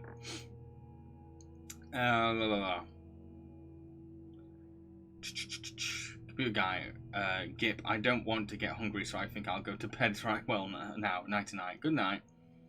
Soda, Sacno ice cream sounds. You should have added it to your snack list. Right, what should we start with first? I think let's go with some chocolate syrup. That will look interesting. As you can see, I've got a glass bowl so that you could all see the madness. Alright, is this one of those things where I've got to like open it? Oh, it is. I hate these. I know it's helpful, but at the same time, I just no. Because they do this as ketchup bottles as well. I find it so frustrating. I'm like, oh, let's pour this sauce or syrup on this right away. Let's do it. And it's like, nope, you've got to open me up first. Frustrating. Here we go. Whoa! Look at that. Oh, it's almost like a zebra pattern. If the zebra was like born wrong. But that looks good. Wow. Right. Very important to put some Reese's next. And yes, Reese's are a thing over here in the UK. So, should I pour them in like crazy or decorate it nicely? Which do you think? Which should you think? Let's see. Have the leftover melted ice cream with some ice and coffee tomorrow. Ooh. I do like the sound of that, but this is a lot. I might use it as like a coffee flavoring, actually. I'll do what I can, because again, I've spent a lot of money on everything to make this. Like, I don't want to waste it. I want to put it to some kind of use. Leo, poor you can't decorate ice cream like it's a cake. Is that a challenge? Because I can. I will find a way. Okay, so pour.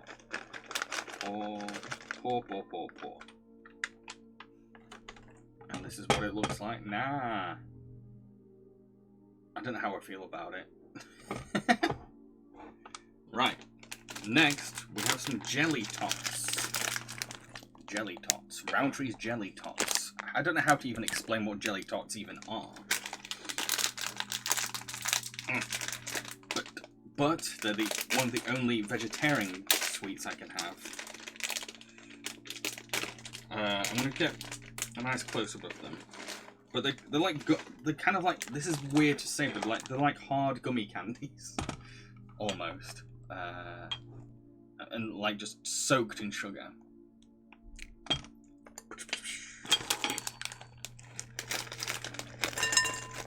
Ooh, that's a nice colour. That's a nice colour.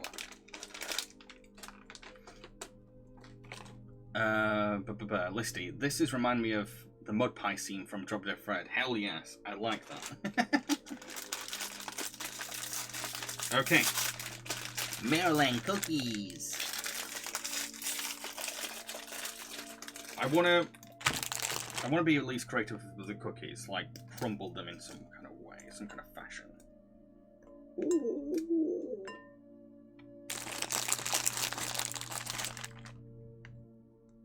Here's a question.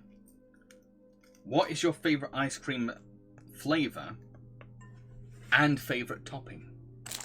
My favorite ice cream is cookie dough. Topping, I don't know anything else. Just put cookie dough in my ice cream and I'm done. I don't really have a favorite topping.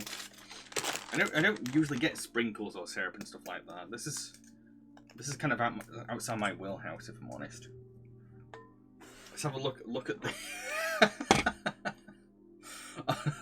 What is this? What is this? This is wrong.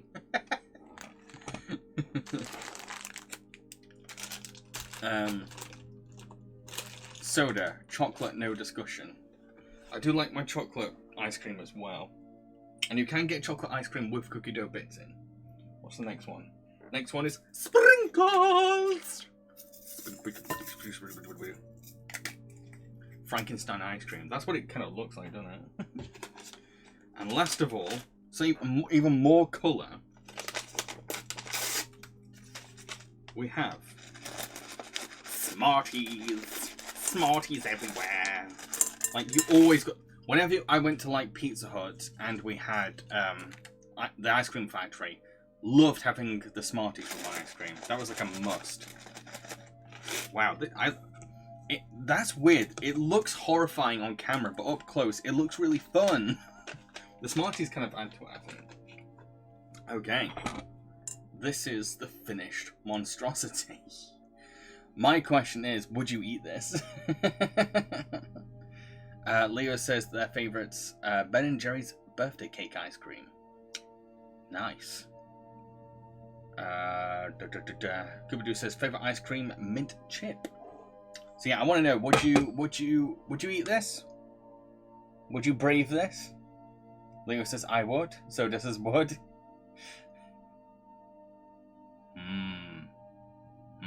I've got to brave it.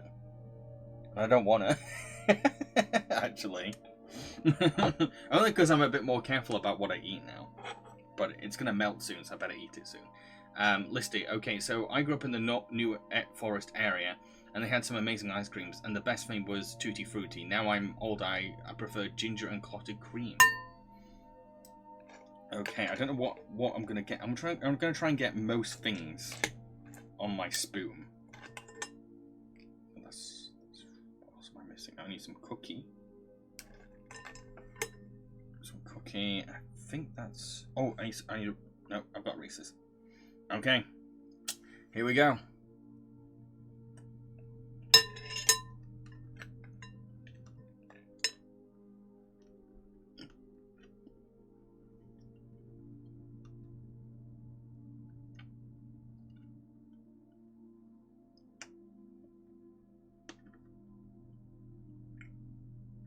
Mmm. Mmm. Okay. The mix of textures are way too weird. But when you start putting the flavors together, mmm. I can mainly taste the Reese's.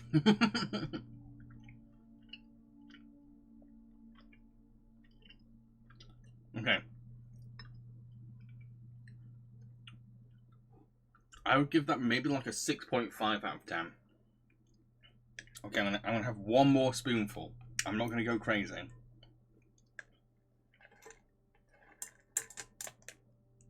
There's too much cooking in that one. I want to get some Reese's on there, and some Smarties.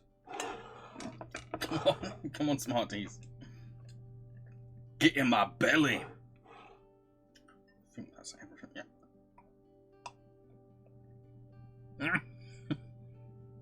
Yeah.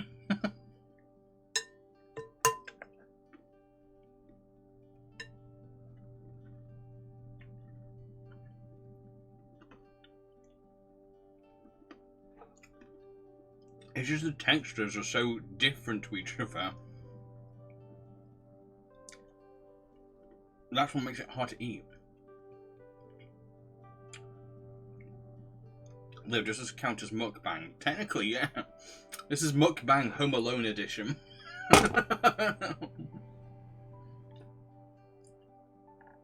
It's really hard to process everything at the same time, because you've got the crumbliness of the cookies, you've got the crunchiness of the Smarties, with the like gooey softness of the Reese's, and then the weird ass jelly tots just thrown in there, and like having to process all those different textures at once is kind of like whoa. No idea what I'll do with the rest, but I am hosting a Bob's Burgers party with some friends, and I guess I can save some of the snacks at least for that party. Make good use. I want to make good use out of everything that I'm using, because again, I think I spent way too much on all of this, but this is something that I really wanted to be in this stream. Give it to you. I'll give it to anyone. I'm done. If I'm honest, I'd mainly just kind of just eat the ice cream with the Reese's, and I'd be happy. Can't beat Reese's. Oh. Okay, let me check my schedule. Okay. Next, we're going to be playing a board game. A very specific board game. We're going to be playing the Game of Life. Yes, so I will be right back.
What is going on?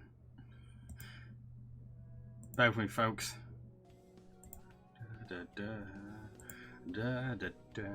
By the way, is everyone having fun? Everyone enjoying themselves? Most important question, do you feel relaxed? Do you feel happy? That's my main concern. Right.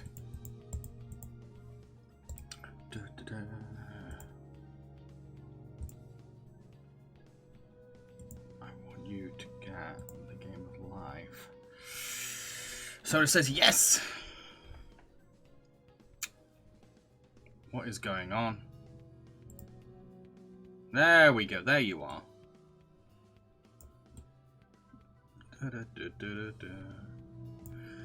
I think I only played this board game once or twice when I was at school, and like, or maybe I watched someone else play it, which sounds really sad, I know.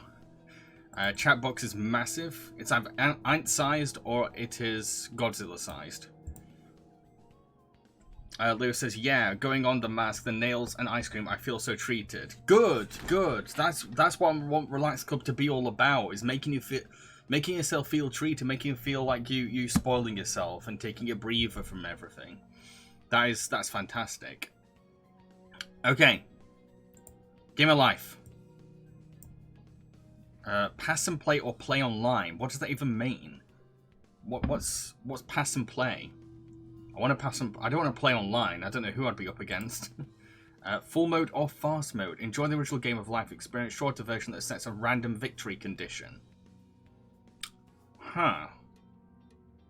Which one do you think, folks? Should I go with the classic game or a shorter game? Cooper do kill your husband in the game of life. So full mode or fast mode? What does everyone think? I'm loving the music. This is such a jam.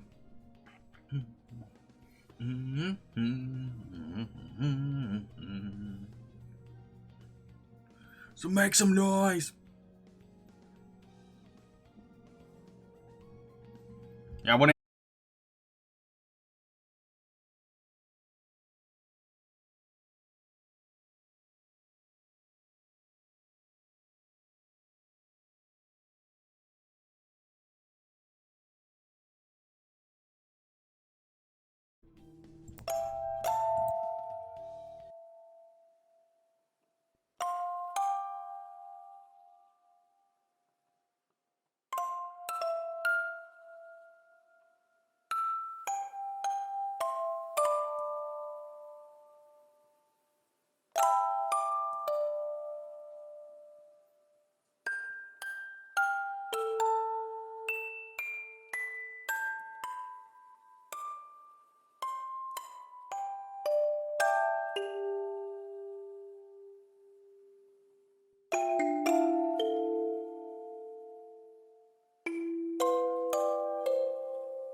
Okay, so sorry about that. So again, should I do full mode or fast mode? Full mode is enjoy the original game of life experience. Fast mode is shorter version that sets a random victory condition. This is the first step, folks. We got to pick one. I personally do not mind. I do not mind.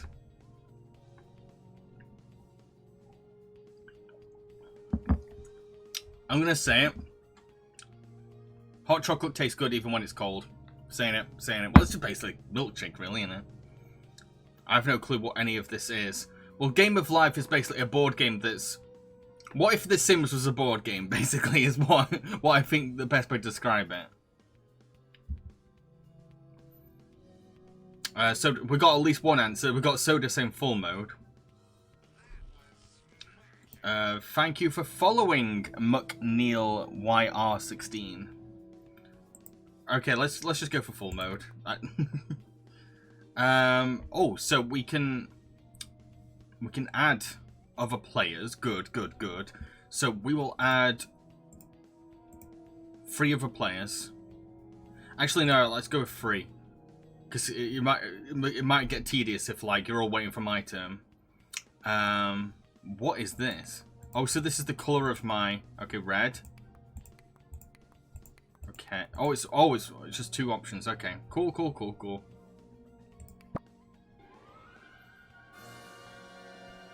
The classic board. With a lot more detail. Bit of a lag going on here.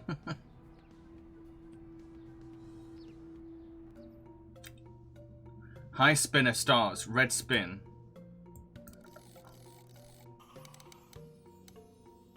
High spinner starts. Yellow spin. Green is spinning. McNeil, hi Jambareeqi. From 1 to 5, what do you think of Monsters vs. Aliens? I've not seen it in ages, sorry, so I don't really know. I will be rewatching it though when I do for my DreamWorks Villains ranking video. So I will have a fresher view on it. It's been so long since I saw it. I barely remember what I thought of it. Okay, choose your initial path. Career or college? Oh, that costs money, so let's go for career.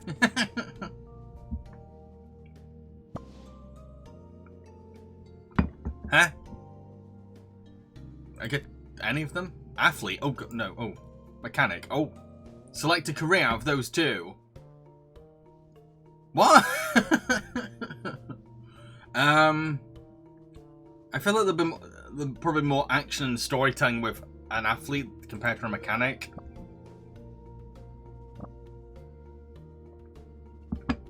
Spin. Spin. Oh, I have to really spin it with the mouse. Okay. Where am I? I'm loving the mopeds. They're so cute. How's the sound, by the way, folks? Pay bank 50k. What? I've just started. Choose your initial plan. Career. Oh, wait, no, this is Yellow's turn.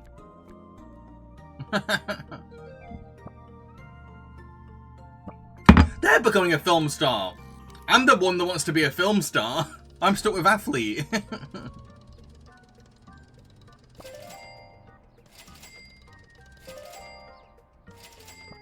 Wow. Wow. You take a cake for a country fair, pick an opponent. Or at least they didn't pick me. Hey Jambareeqi, what's your first name? James. Sounds good. Excellent. Baking fairs. Oh, what? How many cakes are people making? Wait, is that my... It's my turn. I can't tell when it's my turn or not. Rank pays highest. Okay, wait.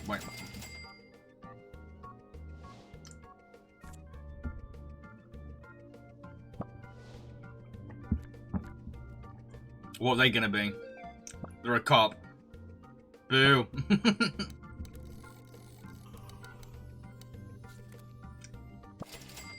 Right, my turn.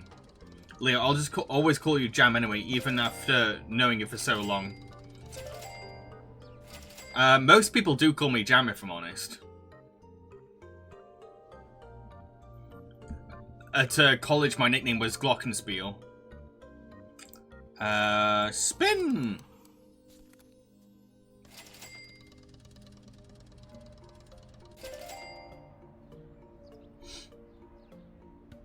Okay. Cool. Going to TV talent show. Pick an opponent to do a tap.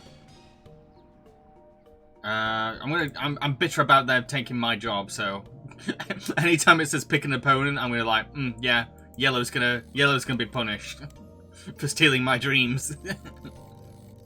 This music's so lovely. Okay. It's the same thing again.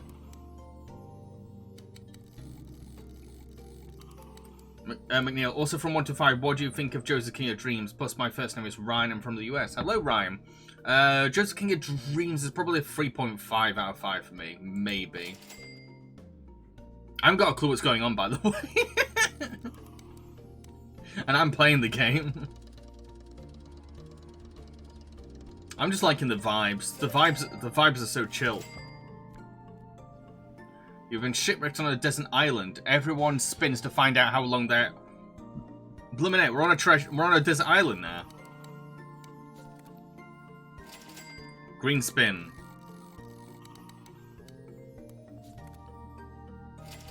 Red spin. Hey, it's my turn.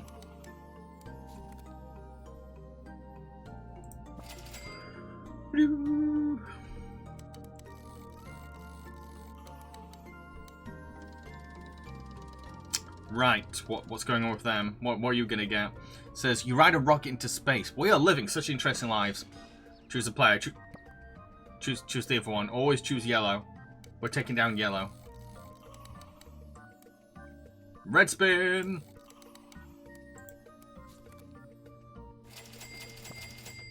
I don't even know how much money I've got. There's no stats to see how much money... Wait, what's this? Oh, I can explore. Okay, cool. Okay, I just wanted to know what that was. Red to move. Oh, wait, there's all my stats. 250k. Oh, what? So I'm the poorest out of everyone. I'm a poor athlete. Grab the cash. What? Where? Grab the cash. Hold and drag the left mouse button to move the peg.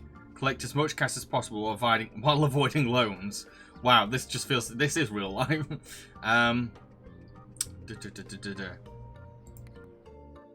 here we go. Oh, it's like a mini game now. Okay, why has it gone quiet? I don't like the quietness. Is this turning into Squid Game now? Wait. What? Oh, so you got to... Oh, yeah, drag. Sorry. Oh, this is kind of like... Yeah, I know these kind of games. It's like... I had one on my iPad. Oh, it's really weird, very wonky controls, though.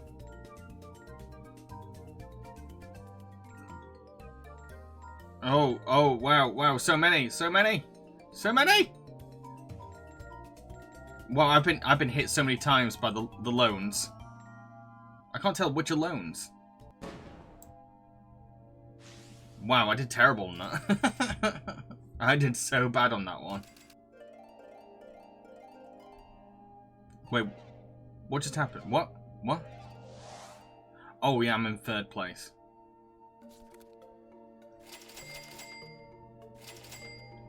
Doom.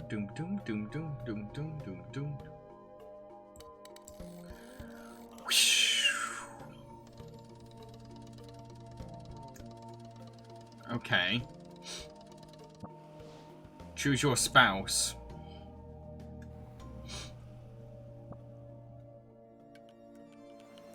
They got married. They became a film star and got married. They really are living the dream.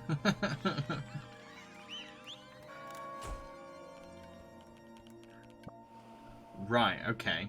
There's me. Single. Poor. And doing a job I don't want to do.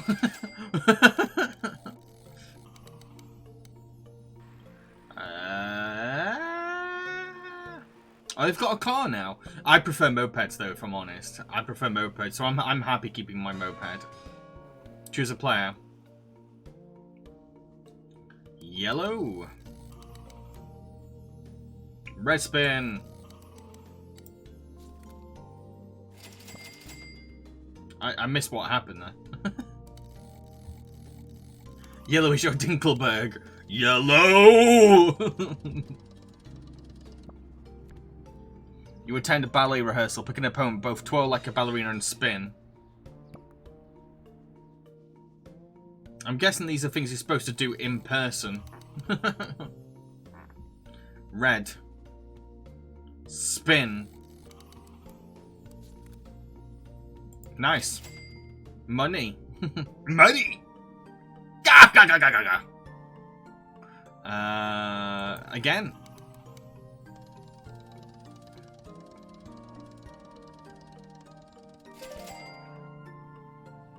Okay, more money. Ooh. I'm still the poorest, but I'm catching up with green. Choose your spouse. We are going to be progressive. Come, husband, we marry.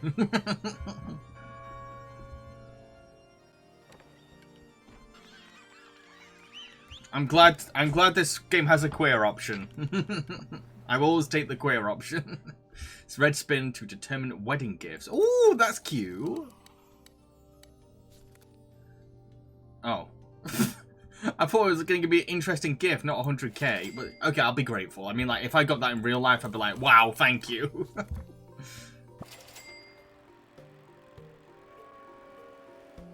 Oh, I want my moped back. Why can't me and my husband just ride a moped everywhere?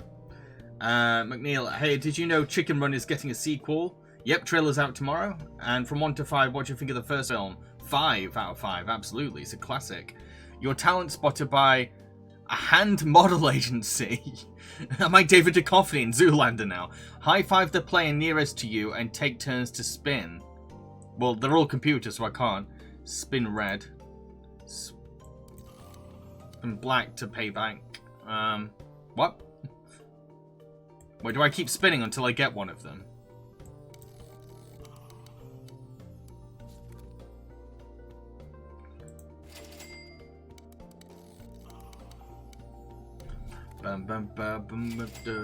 Leo says, it would be so funny if yellow just keeps getting all the good shit. I think they are. I'm second to get married. Green's just been humble and been like, yeah, I'll just get by fine. Meanwhile, yellow's like, I'm a film star!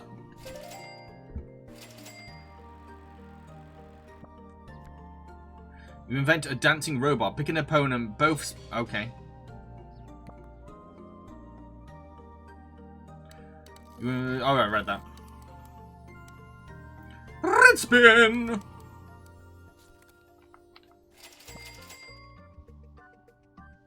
Green spin to move.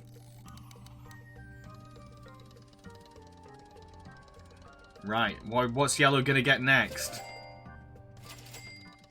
Wow, so much money. Look at me, what happened to all my money? What happened to Pink Peg? Oh, it's Green's getting married now. Okay.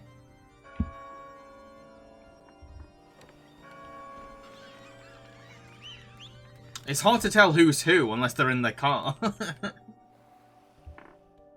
Green's been determining wedding gift.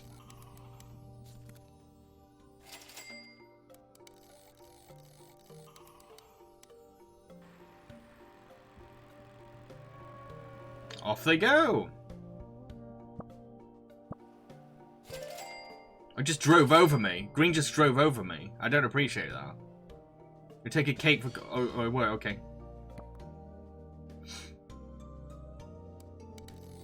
Woo! Why does the music sound like it belongs in like a 90s sitcom? And spin! Money! Take money. Take money. Oh, spin again. Okay. Oh, spin again. How many times am I spinning? I'm so poor! Oh, thank you. I'm still the poorest one.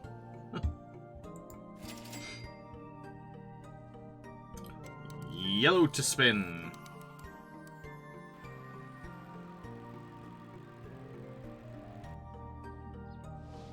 Night school stop. They're going off to school now? Yellow!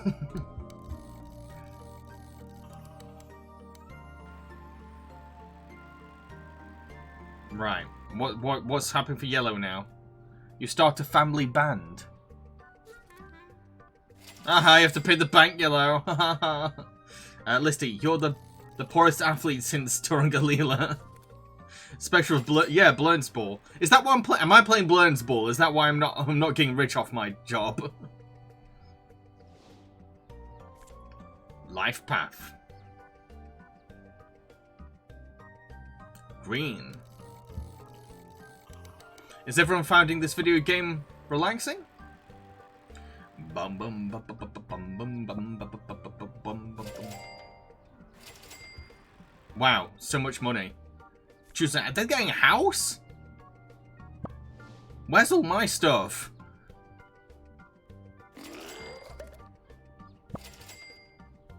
Okay, I don't know what house I'd even get. But like give me stuff. Game, give me stuff. Where am I? What's going on? Night school. Life path.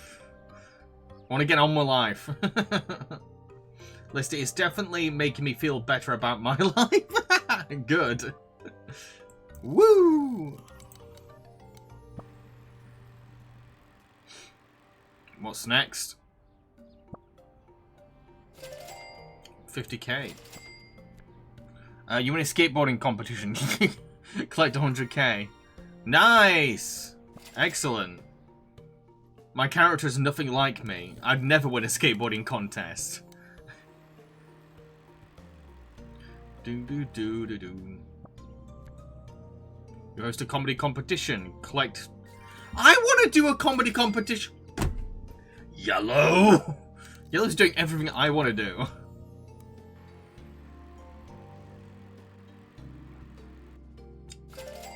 Right, okay. Oh, I'm not the poorest anymore. You go to a superhero-themed party. Pick an opponent. Leo, yellow life is high life. They might as well just call themselves gold. Okay. Red spin.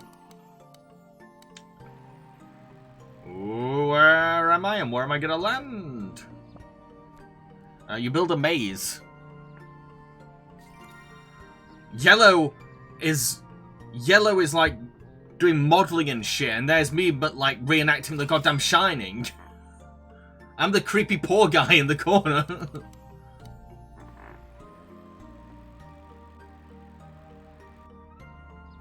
Yellow is Flanders. Stupid sexy yellow.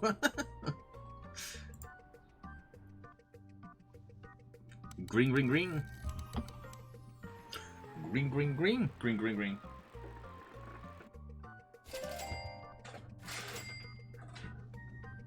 Swear I had more. Oh yes, good that.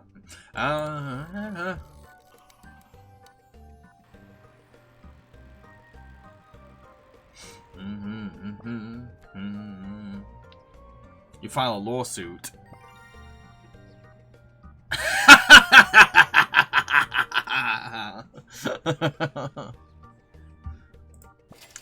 I can sue Yellow. I like that.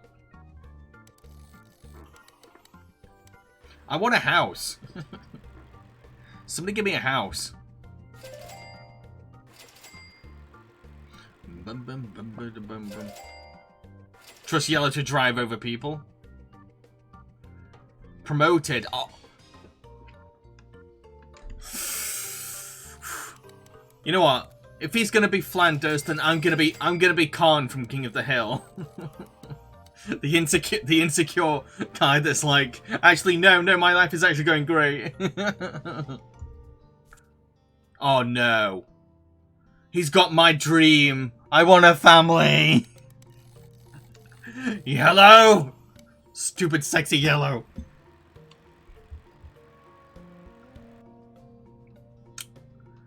Blimey, what next? What next?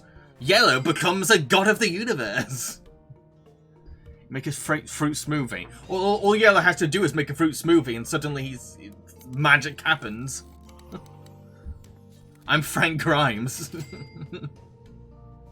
What are the kind of things that Frank's... Remind me of some Frank Grimes quotes and I'll say them. Leo, I'm imagining an alternate universe of Jambareeqi, blonde hair, yellow suit, just smug and successful. Life so perfect and it's so annoying. I think he is. He's my rich universe doppelganger.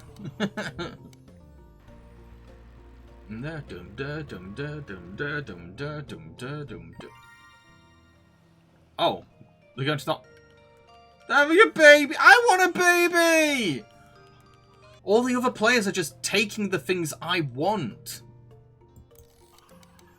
I'm a serial killer in the making, I swear. Leo, if you lived in any other country in the world, oh yeah, if you lived in any other country in the world, you'd have starved to death long ago. It's got you there, Homer. Spin to determine reward. Oh, what? You've been voted nicest person in your neighborhood? I love that. Everyone thinks I'm the nicest person in the neighborhood, but I'm sat there going, fuck everyone. I love it. My reward. What's my reward? So I can't stand it any longer. The whole plant is insane. I can't tell when someone's quoting Frank Grimes or just adding to the conversation. Soda. So let me try this. I can't stand it any longer. This whole board game is insane. Insane. I tell you. Yeah.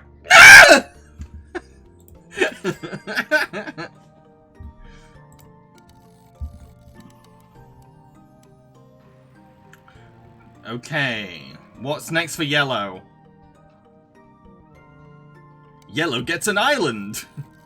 Yellow becomes president! Spin for baby!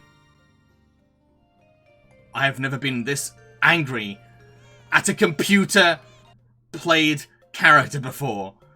He took one of my major dreams. He's a film star with a baby in a house.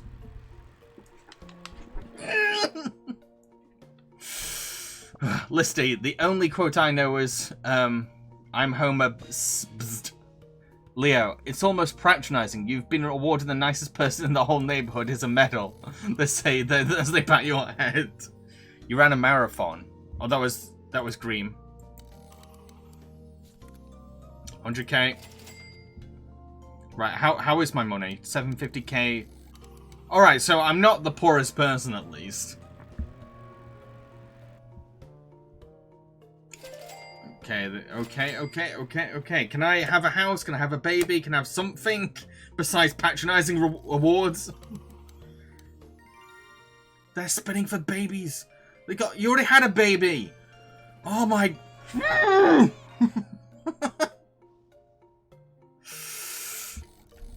Give me my dream life. This is cheeky. How many kids has Green got now?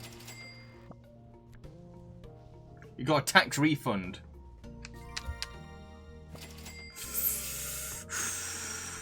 Right, what's my situation? No house. Friggin' Leo, spinning for the baby sounds like a weird euphemism. Just me and my husband being bitter. Just being bitter old queens. annoyed at the Straits for having families. Promoted. Oh, I didn't even read that. Okay, at least something good's happening. Money. Oh, again, I can spin again.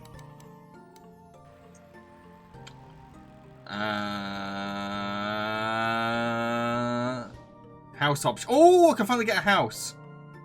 Buy. Oh, okay.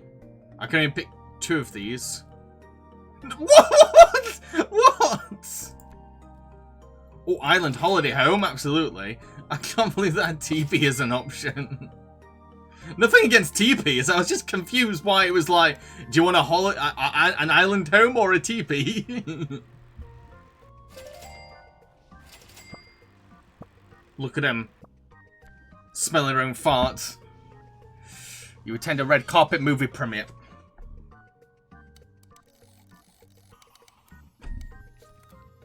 Stop stealing my life, Yellow.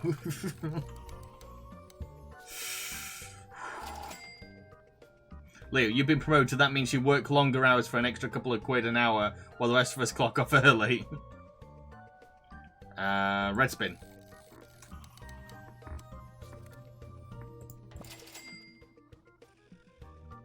Right.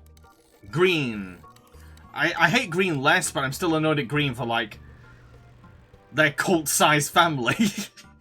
That just keeps growing. What's going to happen when they get more babies? They're going to start hanging off the end of the car. You are shipwrecked on a desert island. Ha!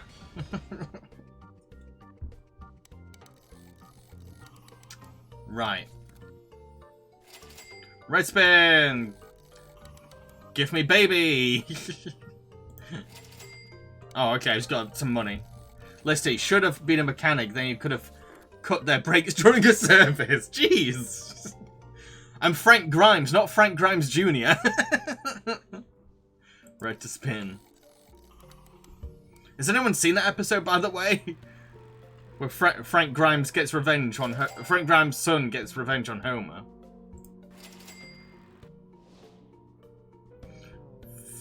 Family, yes! Finally. Red to move. Where am I? Where am I? Lewis says, yep, I remember it well. All I remember is, I mainly remember that, I've been voted for what? I've been voted nicest person in the neighborhood again. Again. Oh, wow. Yeah, all I remember from that episode is, like, Homer being in that sauna or something.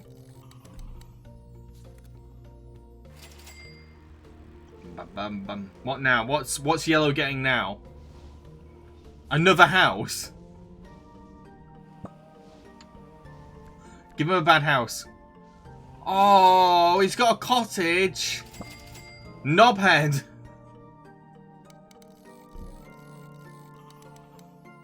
Yellow, do you know that? You know what else is yellow? We. You're we. Alright, Leah, I'd like Green in this wealthy home with all those cute kids, and Red will just be like Vicky Paula with the big stroller. Whoop! What the hell? Over a volcano? You win a beautiful forehead contest! Red to spin!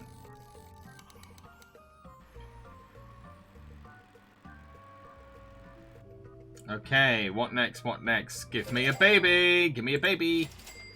I want a baby! Baby! Finally! Finally.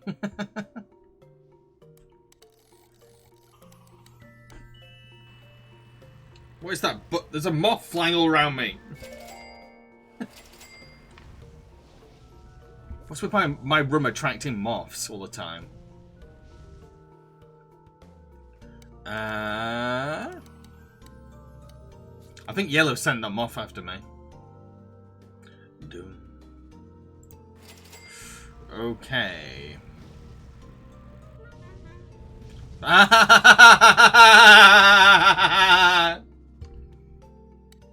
Moth, stop it! I'm trying to concentrate, moth.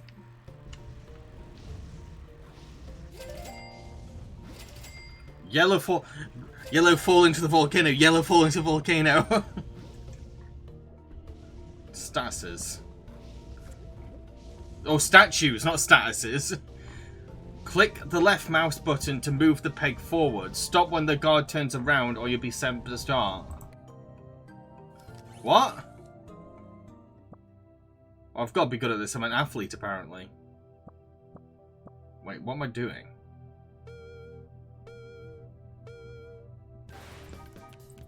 Oh, what? Oh, tap. I see. You're tapping. Oh, bollocks. I see. Oh, it's like the wolf. What's the time, Mr. Wolf?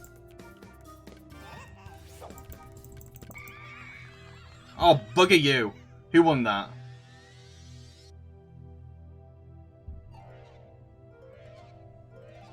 Oh my god, I hate that his one is shining.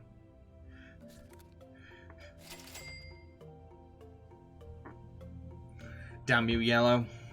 Damn you, yellow.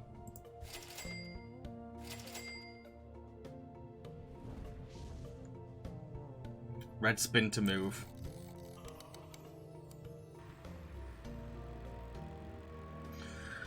Right, what now? Spin for a baby! Okay, we're getting another baby! Another baby, another baby! I'll spin again.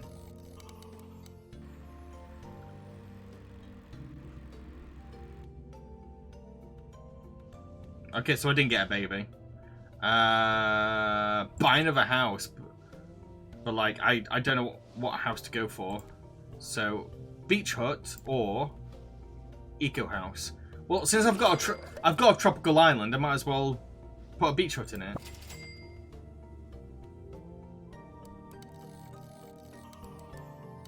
I'm the poorest player again. Fall in lava, fall in lava, fall. Aww. What is going on?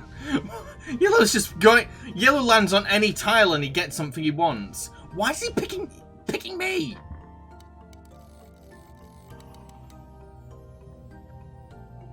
Okay, red spin. Let's go.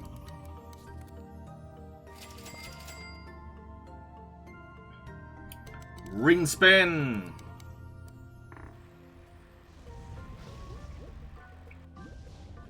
Choose retirement home. Millionaire mansion. So green is... I think green's completed the game.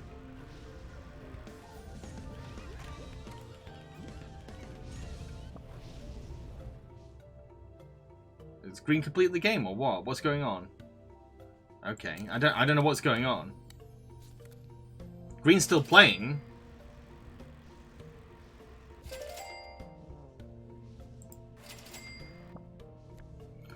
You walk the catwalk. Bank pace. Choose a play. Always that.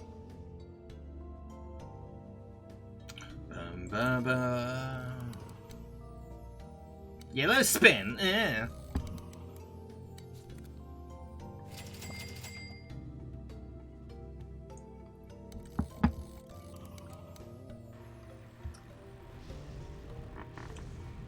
Yellow's almost retired as well. Countryside Acres. Hmm? Yeah? Hmm? Is that where you're going? Yeah? Surprised you didn't pick the mansion. Red spin to move. So green's just collecting money now. They're just waiting for me. I think they're just waiting for me. 5 for snoozing on the job. I'm not even retired yet. Oh, musician. Or musician. I'm just about to retire and I finally get a creative job.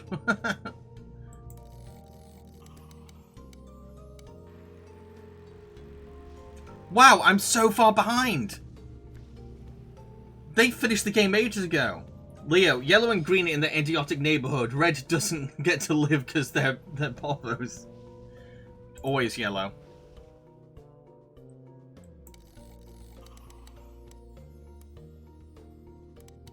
Seriously, all they have to do is just spin and get money. Where am I? Where the feck am I?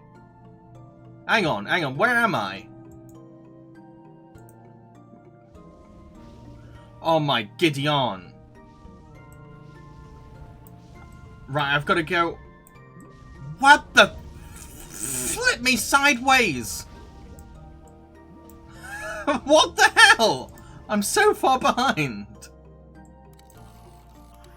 Leo is like, Leo says yellow and green are like, oh, do hurry up, darling. We're having samosas in the patio at lunch. Hmm? Risky road, safe route, obviously.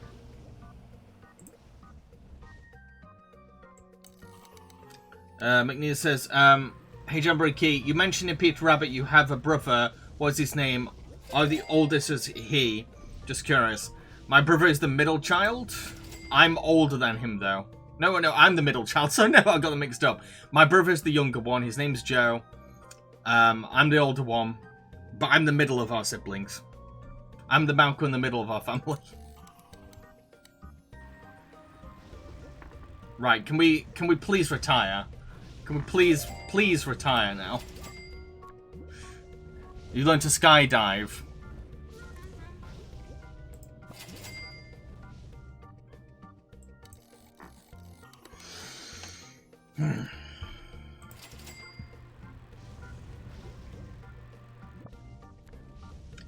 Do. You open a cupcake shop. Oh, that's cute. I like that. I like that. Leo, skydive. This can only end well. You die in a skydive accident. Yellow performs a eulogy at your funeral.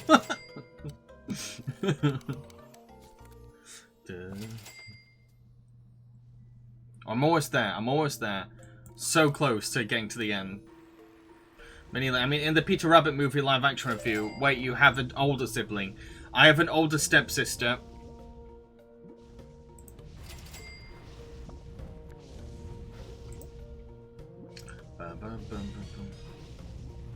Always yellow. Red spin.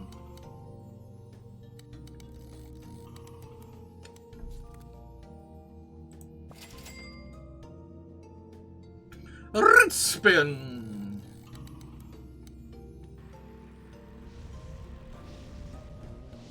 Mansion. Uh-huh. All I hear is that volcano. Right, okay. Is that the end of the game, or...?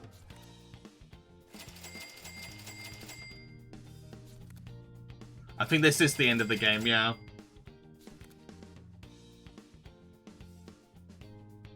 Take money. Take money. Leo, it's a mansion, but it's the one Carl Pilkington was in. Sell your houses.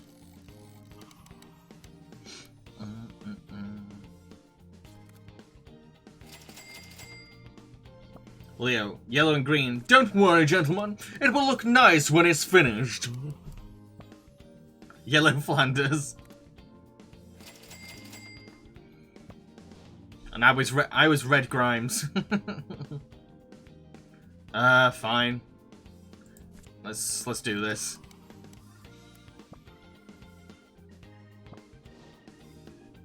Beach hut as well.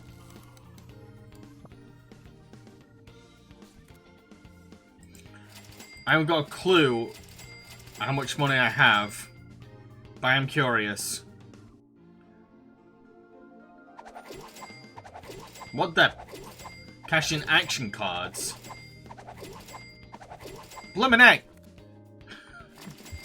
I'm getting sick of that noise now. Oh, yellow's like...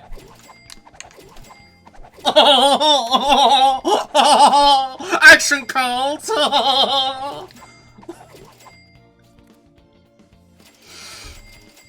Oh my god, he got £1 million off of the... Wish! Stop it!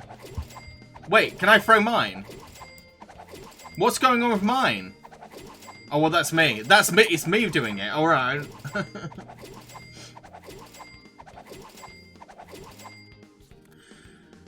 Oh, wow, that's a lot. That is a... Whoa, okay. I don't know if I've won or not.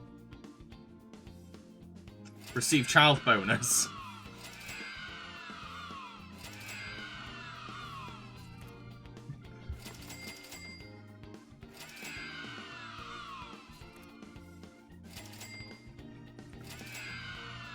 Okay. Okay. Okay. What's going on? Let's find out. Oh my... What? Okay. I was in second place. Not bad. I was so close to beating yellow. So damn close. Look at that. Ah. So damn close. So, did people enjoy me playing this game? Did you enjoy watching me play this game? I wouldn't mind playing it again, but I think next time I'll bring actually humans into it. I had to create my own lore to make it more interesting. McNeil, have you ever watched Duck Dynasty? It's a show in Louisiana in America. Nope, don't really watch reality TV that much, if I'm honest. Leo, this was amazing. Honestly hilarious, too. Right. So, the next thing we're going to do is... I do recall that in slumber parties you'd watch TV together, so we're now going to watch a bunch of public domain cartoons together, so be right back.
Bear with me, folks.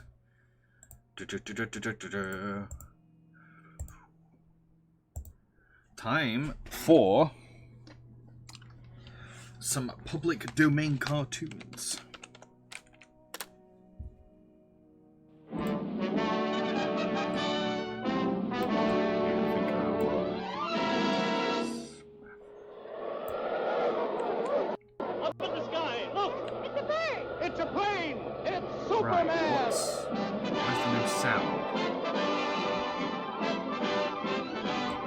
Can you all hear that? Because like the thing's not showing any sound. Oh no, I'm looking at the wrong thing. My bad. Let me know. Just let me know how the sound is, folks. DC gonna see you. Now this is public domain, mate. This is public domain. All the Fleischer Superman cartoons are in the public domain.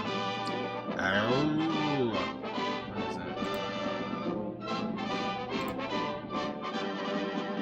But yeah, let me know how the sound is, folks. Faster than a speeding bullet. More powerful. My voice is quiet. How's that? Buildings at a single bound. This oh wait. Amazing stranger from the Man of Steel, Superman. Right, yeah. So can you hear me? Is my voice all right now? Possessing remarkable physical strength, Superman fights a never-ending battle for truth and justice. I'll be honest, I've not watched one of these all the way through. Newspaper reporter Clark Kent. I've got snacks now from earlier. Oh.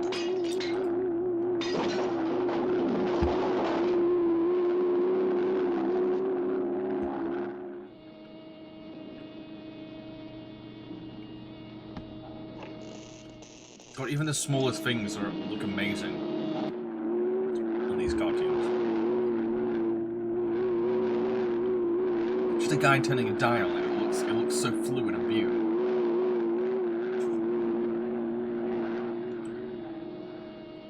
Oh, that is cool. The shadow is doing a lot of the storytelling there. Love it. It looks so good. It's unreal how good this all looks.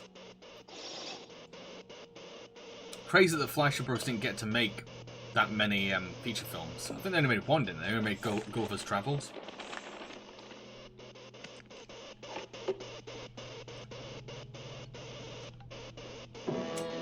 Number 5 is alive!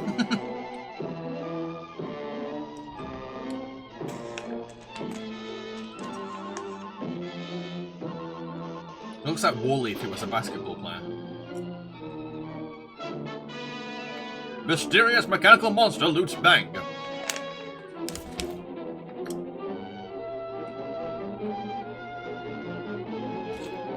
That whole headline, the whole advert is basically, steal from us! Yeah, fun fact, these were made very early on in Superman's creation, as in before he was given the ability to fly. Yes, in the comics and here, at the start time, Superman couldn't fly, literally just leapt from place to place like a super flea. So he parkoured around.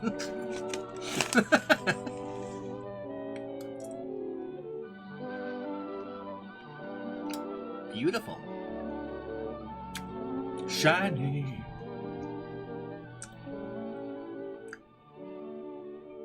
Lois, what are you doing here? Oh, Why does it sound so angry? Lois, what are you doing here?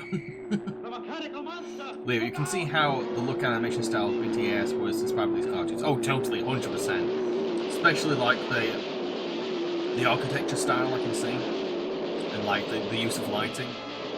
Oh, look at that. The lighting on that robot. Oh, so good.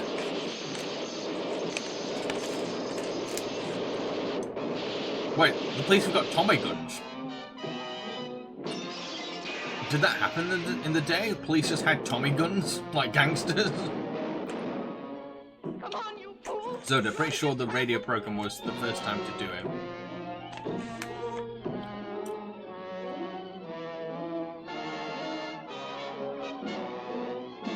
Now you wait here, I'll phone this in. I love how 1950s Superman sounds. Golly gosh, it's Lex Luthor.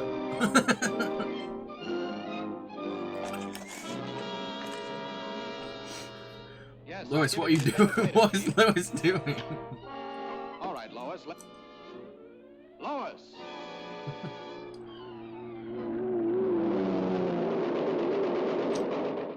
This is a job for The robots look Superman. like the Angel of the North when they're flying.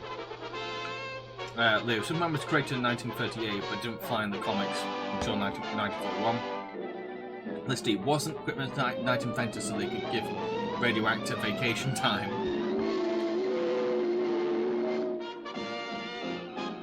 They are basically the Angels of the North. I love I'm sorry, but it's so... What's it so funny?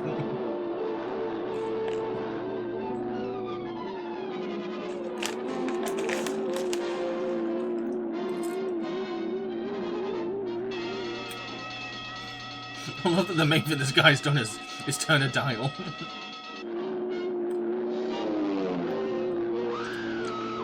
I'm off to Newcastle.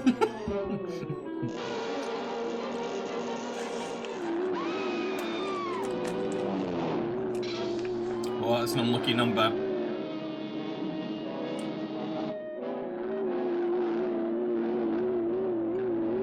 Amelia, hey, I remember watching that episode. I remember watched this show when I was a kid. This is a classic series. Yeah, these are the Flasher cartoons. What a story this is going to make. The jewels. What have you done with the jewels? You'll read about it in tomorrow's paper. I love how stereotypically evil he looks. It's brilliant. He's even got the pencil touch. Into those jewels. Leo, okay, but those eyes were amazing. So green. Very, yeah. Oh, I love this. Oh, just look at the detail in, like, how he's removing all those.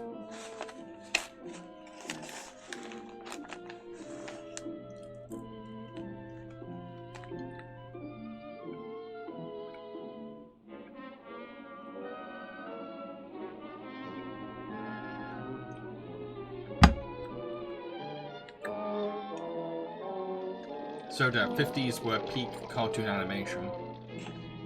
Is this 50s? I think Leah was saying it was 40s. Maybe I'm not too sure. So, you won't tell me. But Amelia, this show, not what's. I must type that back soon. Superman, Batman, and Flash are my favorite DC heroes. Change your mind. The villain is basically Vincent Price.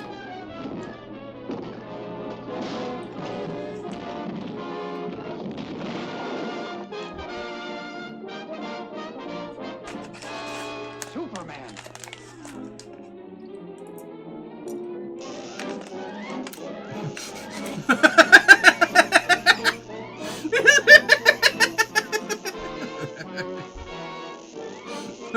He literally has that dance.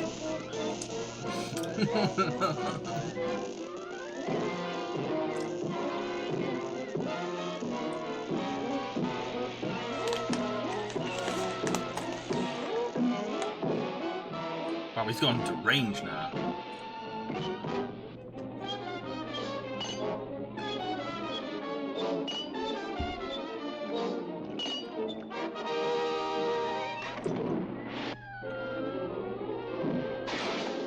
That is a right knock. They're not going whoodoo like cartoon punches, they're going whack! Well, even the explosions are badass.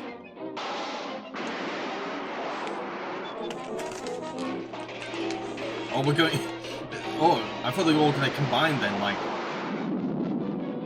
I was going to go all like Akira on us.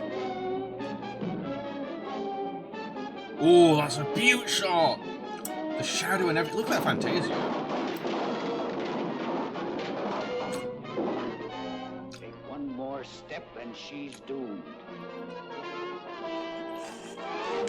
I love that expression on Superman. She's doomed. No!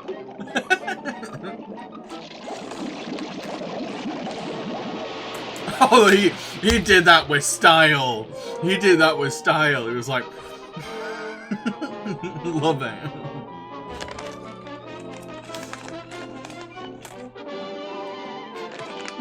love how he's carrying the villain.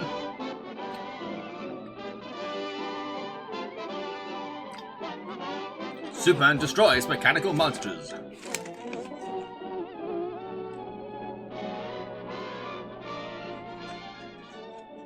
That's a wonderful story, Lois. Thanks, Clark, but I owe it all to Superman.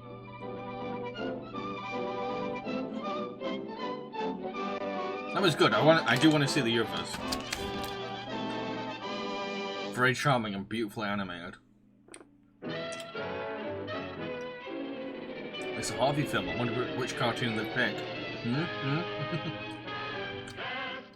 The Friendly Ghost. I had Casper on VHS, but the only cartoon I remembered on it was like a war cartoon. It was like a war story in which Casper befriends a donkey and goes to war. I remember it being kind of terrifying. Episode's called Boo Moon.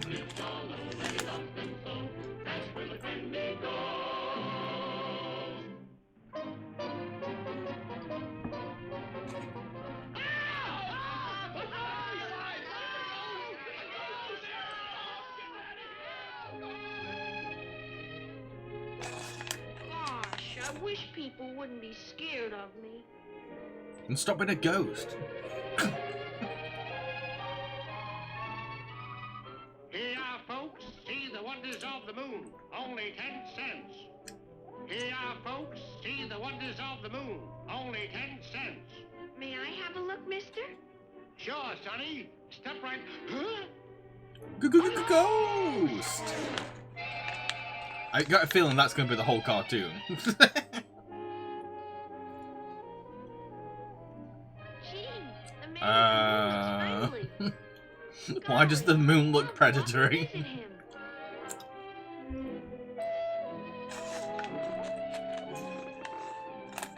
Okay, that's kind of cool.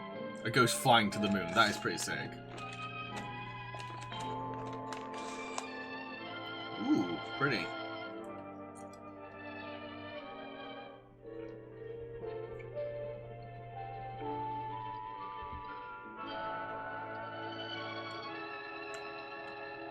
Leo, stop being a ghost who listens to Mr. Breathing over the air.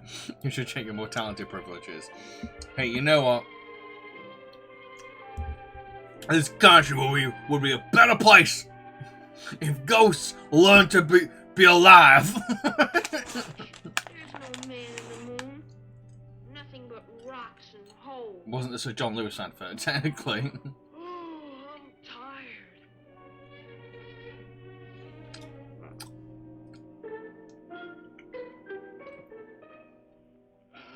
He's the giant. Oh, I love Let's capture him. 40s, 50s takes on like aliens and futuristic things. I love it. I've always loved the aesthetic they end up going for. This is basically Tom and Jerry Blast Off to Mars.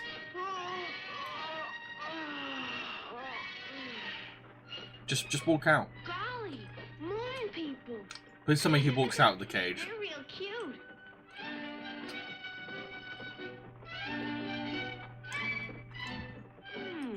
I wonder what they're gonna do with me. Does it really matter? You can you're a ghost. I think that's one of the biggest problems with the Casper cartoons, is like, you can't really create tension when the character's dead. It's why Casper mainly works when you've got another character there to, like, sympathise for him. Leo, look, moon people, you're really cute. That's offensive. Wouldn't it be funny? Look, moon people! It just cuts to a bunch of aliens, like, mooning him. Listy, yeah, bro, just walk through the bars and I'm nuts. I'm Casper, the friendly ghost. I think he's trying to focus on being friendly. Planet Earth. Bah! The planet Earth. A likely story if ever I heard one. But King Luna, I do want to be friendly. Convenient that he... The monster's got me! Whoa, somebody smoked that. Guards! Guards! Light the king up. Monster in the royal dungeon. Gee, even the moon people are afraid of me.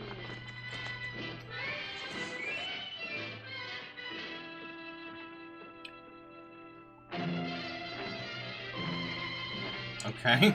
What's what's with that? The tree men are attacking! Leo says the planet Earth, a likely story. Bitch, how many people like you may have seen around here? Defend the city! Oh no, you're closing the door. Now the ghost can't get out. Oh, I know they're trying to stop the trees again.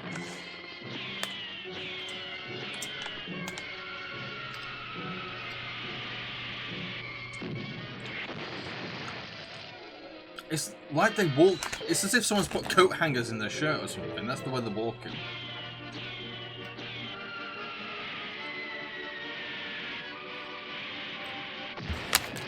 Wow, they're easy to defeat. Amelia, hey Jambareeqi, is there a Six Flags theme park in Britain? Plus, who is your favourite DC hero? I don't think we have a Six Flags. Do we, Leo? Do we have a Six Flags? I can't even remember. My favourite DC hero, it's probably Superman. He's the closest to a himbo.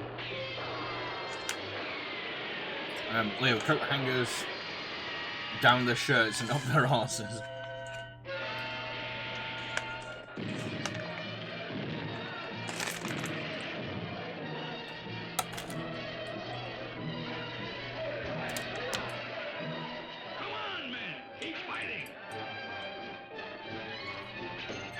I don't know how Casper's gonna help.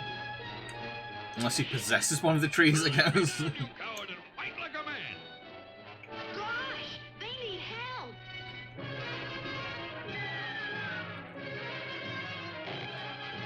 Hi, Symbol. Welcome to the stream. We're just watching public domain cartoons.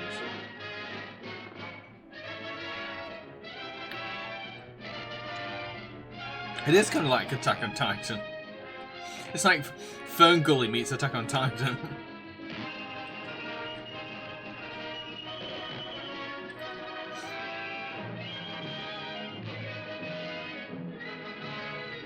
What if Merry and Pippin just came to save them?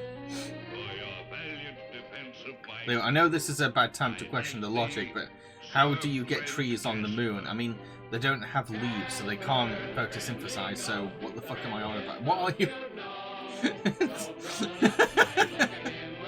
It's literally a ghost cartoon, Leo.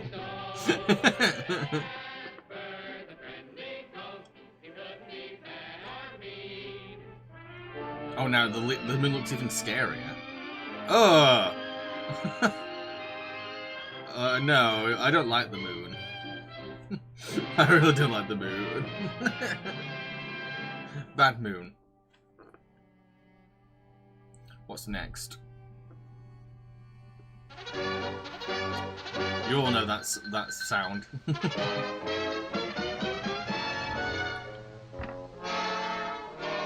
It's...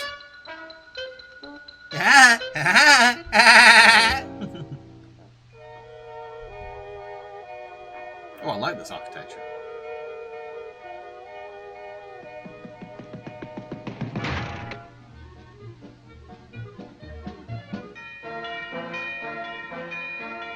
Dum, dum, dum, dum.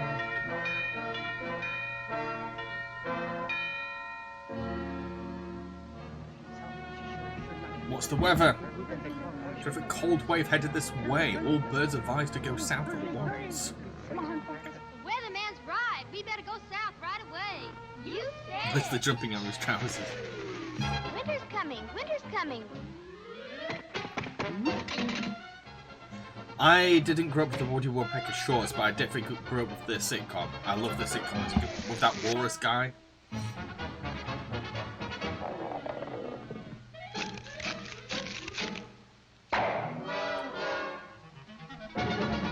This is a Woody Woodpecker short, right? There he is. Boy, oh boy, what a day for a swim.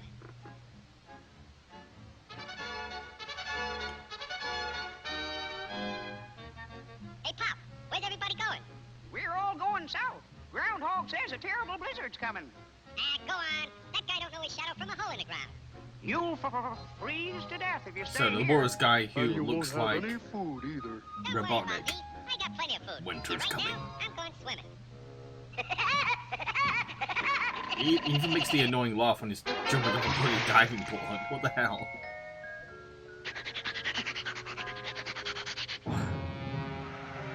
What was that?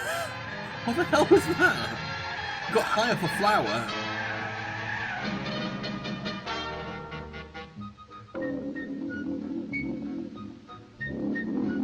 This is weird. I never realized how weird Woody Woodpecker is. But yeah, worst thing is the last part of that laugh is how I'll laugh sometimes. Oh my god, it is! I just realised that's how you laugh sometimes. I'm gonna call you Woody from now on, Leo. Badminton! Oh, I miss badminton playing.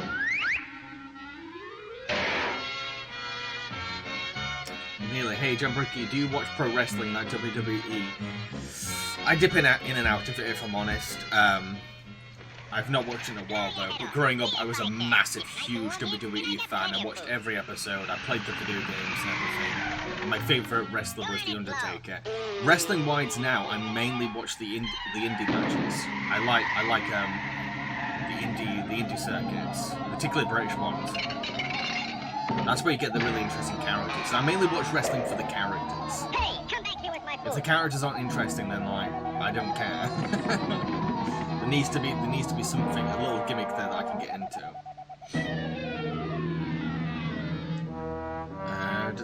Listy says, I sometimes snort, don't worry about it.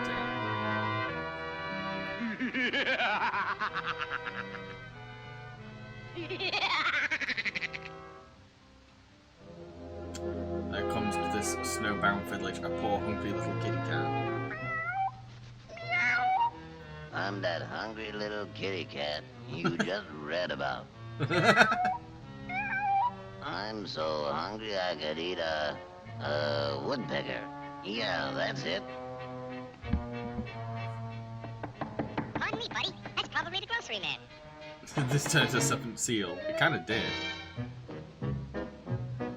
Or it technically turned into Puss in Boots too. Come in. You're just in time for dinner. Yeah? Imagine What a are you bird gonna eating have a for cat that's dinner? trying to eat I'm them. gonna have cats. Fish. Yeah? Let me take your scarf. Jeez! Blimmin' heck. Sometimes you wonder why Woody Woodpecker was one of the less beloved of cartoon characters and he does shit like this. I ain't cold. Oh, yes, you Leo, are. his voice sounds like he has a rampant rabbit down his throat. It does! Oh, boy. Feline fricassee.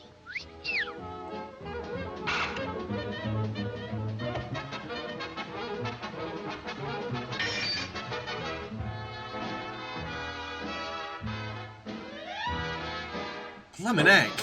Blimmin' heck. This is dark.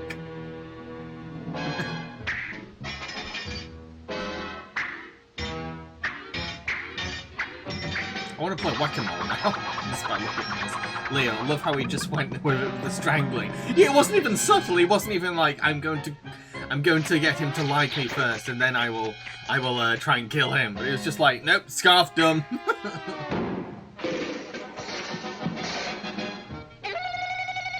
You missed me.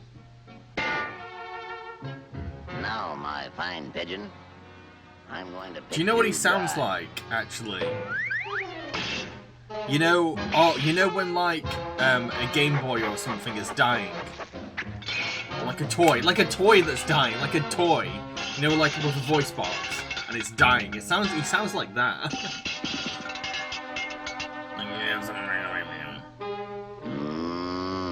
Also, sounds kind of like Uncle Ned from South Park. Mice. Meat.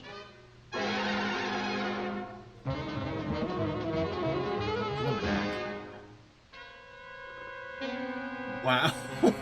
I can see why this is in the public domain. I think Universal are kind of like, washing our hands of this one. We don't want this one. We don't want to copyright this one, okay? Blimmin' heck. That was so dark. That was so bloody dark. Although we just sat through Woody Woodpecker being a bloody cannibal psycho, and then it's like, bye-bye, Sailor Man. This short's called Spring Lunch.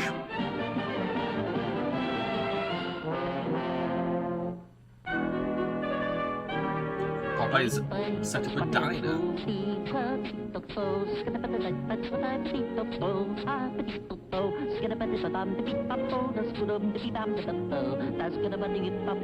Right, who was the original voice of Popeye? For some reason I'm thinking of Pinto Colvig, but I know it's not. Or am I right? I actually can't remember.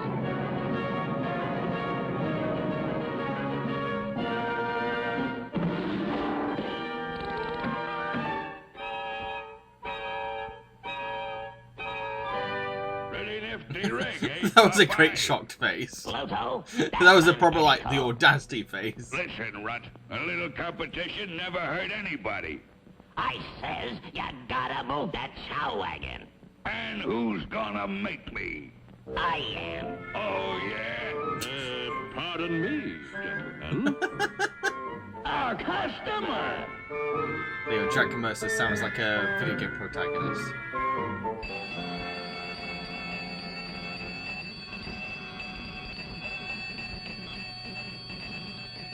Okay. Right in here for the best meal in town. A 7-course dinner for the price of the tip alone. I love that he's going to take advantage of that. This is obviously the better beanery. Why, that double-crosser? Luke looks weird in a chef's hat. He just looks weird having a job in general. Listy, he'll make a comeback in a few years with Popeye's chicken.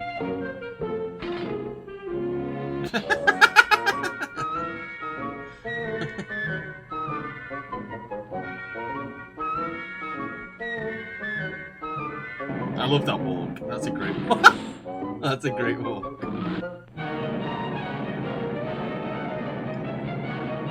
Just get more customers to come. You won't have to fight over the one person. What'll it be, pal? I'll have a hamburger, for which I will gladly pay you Tuesday. One burger coming up. What the hell? Oh, he's literally lived on the sea. Huh?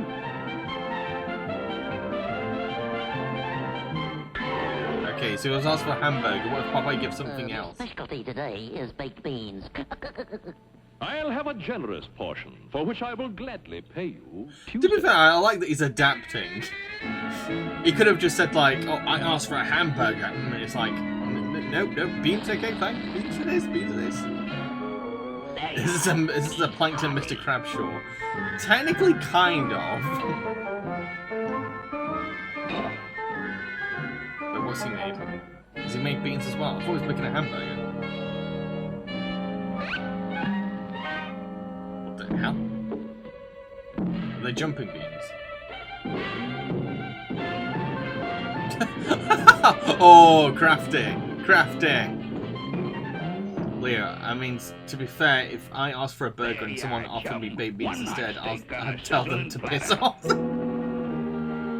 Yeah, that's what I mean. Like, Wimpy's is kind of like, oh, whatever. I like characters like that. Yeah, he's adaptable. He's so adaptable. I love it. It's like, oh, my food's moving. I'll go with it then. Wait, is that steak made of metal, or is the plate metal?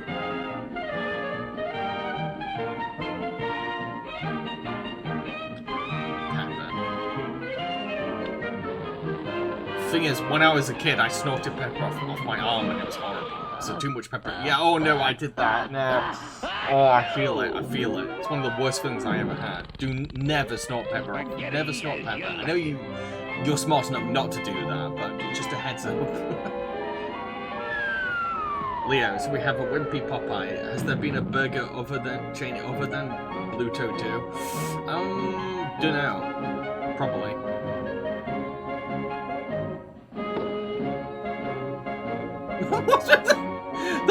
That's a proper submissive. That's a proper submissive pose from Wimpy. Look at him. He's happy. He's excited.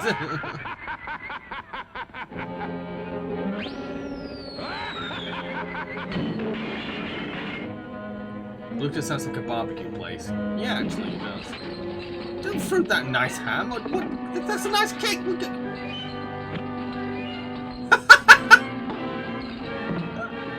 Oh, I love Wimpy. I think Wimpy might be my favourite Popeye character at this stage. He's so chill. He's just like, oh, this is what's happening. This is what's happening. This guy's getting the ultimate free meal. He is.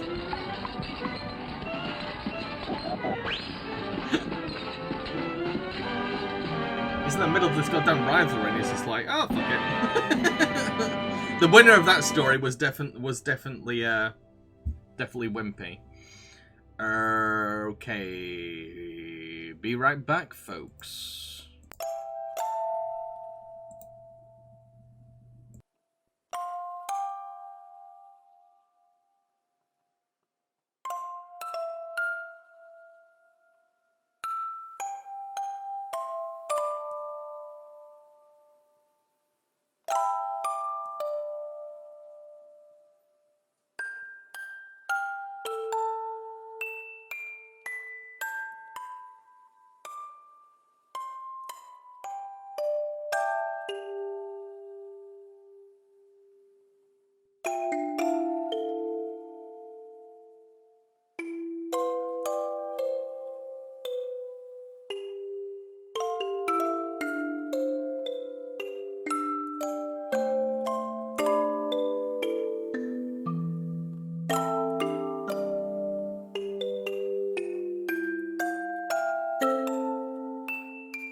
Gonna turn the lighting down a bit now. That's better. Leo says Wimpy's getting free meals and 2 men fighting over him, living the dream. He was. He was the winner in that story.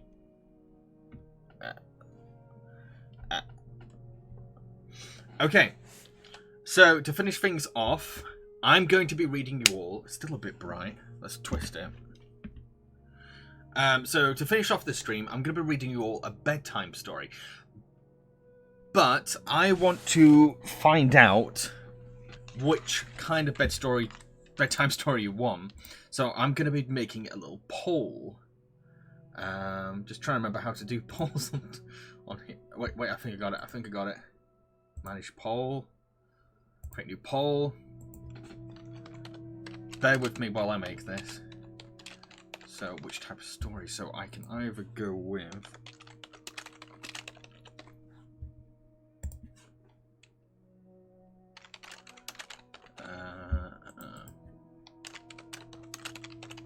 Oh, I've got another idea. Okay, bear with me, folks.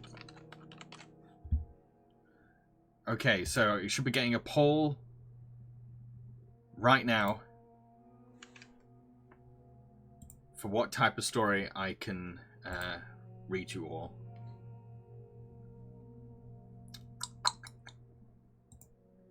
So options of Winnie the Pooh, scary story, fairy tale, or fan fiction.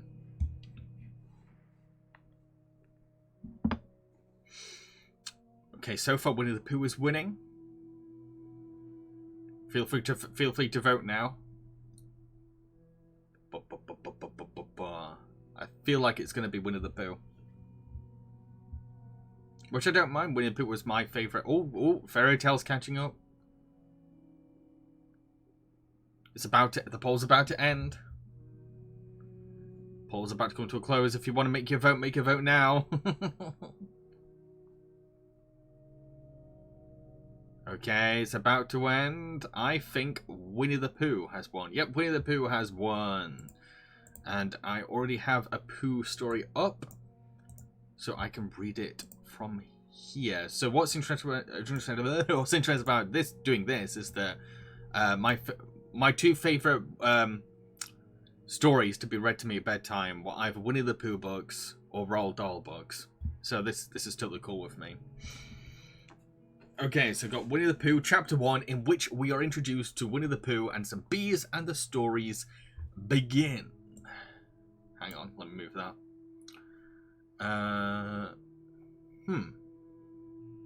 Right, is this... Hang on. Just making double sure of something. Okay, right, okay. Here was Edward Bear, coming downstairs now. Bump, bump, bump, on the back of his head, behind Christopher Robin. It is, as far as he knows, the only way of coming downstairs, but sometimes he feels that there really is another way. If only he could stop bumping for a moment and think of it. And then he feels that perhaps there isn't. Anyhow, here he is at the bottom, and ready to be introduced to you, Winnie the Pooh. When I first heard his name, I said, just as you were going to say, but I thought he was a boy. So did I, said Christopher Robin. Then how can you call him Winnie? I don't. But you said he's Winnie the Pooh. Don't you know what that means? I don't know what the hell's going... This is really weirdly written. I don't know if this is an official story or not, because like it's giving me fanfic vibes. Yes, now I do, I say quickly, and I hope you do too, because it is in the explanation, all the explanation you're going to get. Sometimes Winnie the Pooh likes a game of some sort when he comes downstairs, and sometimes he likes to sit quietly in front of a fire and listen to a story. This evening, what about a story? said Christopher Robin. What about a story? I said. Could you very sweetly tell Winnie the Pooh one? I suppose I could. Here's the original story. I know it very well. Just making sure. It's been a while since I've read these books. I suppose I could, I said. What sort of stories does he like? About himself, because he's that sort of bear. Oh, I see. Could you very sweetly? I'll try, I said. So I tried. Once upon a time, a very long time ago, about last Friday, Winnie the Pooh lived in a forest all by himself under the name of Sanders. What does under the name mean? I asked Christopher Robin. It means he had the name over the door in gold letters and lived under it. Winnie the Pooh wasn't quite sure, said Christopher Robin. Now I am, said a growly voice. Then I will go on, said I. One day he was out walking. He came to an open place in the middle of the forest, and in the middle of this place was a large oak tree, and from on top of the tree there came a loud buzzing noise. Winnie the Pooh sat down at the foot of the tree, put his head between the paws and began to think. First of all he said to himself, that buzzing noise means something. You don't get a buzz noise like that, just buzzing and buzzing without its meaning something. If there's a buzzing noise, somebody is making a buzzing noise, and the only reason for making buzzing noise that I know of is because of you're a bee. Then he thought another long time and said, and the only reason for being a bee that I know of is making honey. And then he got up and said, the other reason for making honey is so I can eat it. So he began to climb the tree. He climbed and he climbed and he climbed, and as he climbed he sang a little song to himself. It went a little like this. Isn't it funny how a bear likes honey? Buzz, buzz, buzz. I wonder why he does. Then he climbed a little further, and a little further, and then just a little further. By that time he had thought of another song. It's a very funny thought that if bears were bees, they'd build their nests on top of trees. And that being so, if bears were bees were bears, and we shouldn't have to climb all these stairs. He was getting rather tired by this time, so that so that is why he sang a complaining song. He was nearly there now, and he was just stood on that branch. Crack. Oh, help, said Pooh, as he dropped 10 feet on the branch below him. If only I hadn't, he said, as he bounced 20 feet onto the next branch.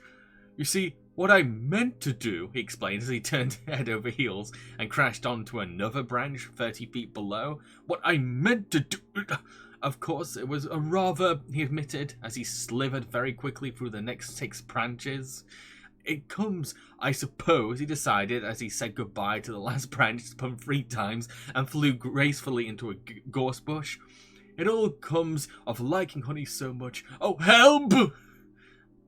So McNeely says, "Hey, Jambareeqi, I respect your opinion about Space Jam. However, I actually enjoy it as a child. I even like the sequel. Awesome. I'm reading Winnie the Pooh at the moment, though, mate. Where was I now? So he crawled out of the gorse bush, brushed the prickles from his nose, and began to think again. And the first person he thought of was Christopher Robin. Was it me?" said Christopher Robin in an awed voice, hardly daring to believe it. "That was you." Christopher Robin said nothing, but his eyes got larger and larger, and his face got pinker and pinker. So Winnie the Pooh went around to his friend Christopher Robin, who lived behind a green door in another part of the forest. "Good morning, Christopher Robin," he said. "Good morning, Winnie the Pooh," said you. I wonder if you've got such a thing as a balloon about you." "A balloon?" "Yes, I just said to myself coming along, I wonder if Christopher Robin has such a thing as a balloon about him, and I just said it to myself thinking balloons and wondering. What's a balloon for?" you said. Winnie the Pooh looked around to see nobody was listening, put his paw to his mouth and said in a deep whisper, "Honey." "But you don't get honey with balloons." "I do."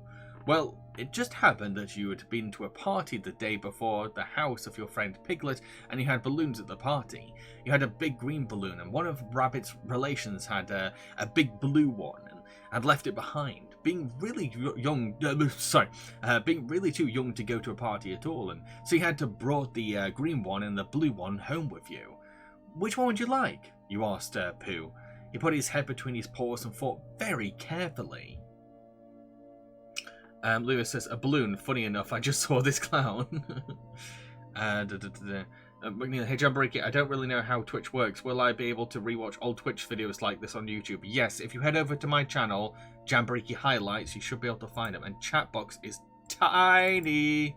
So yeah, go to Jambareeqi Highlights. Go subscribe to that, and you can find my Twitch broadcasts on there.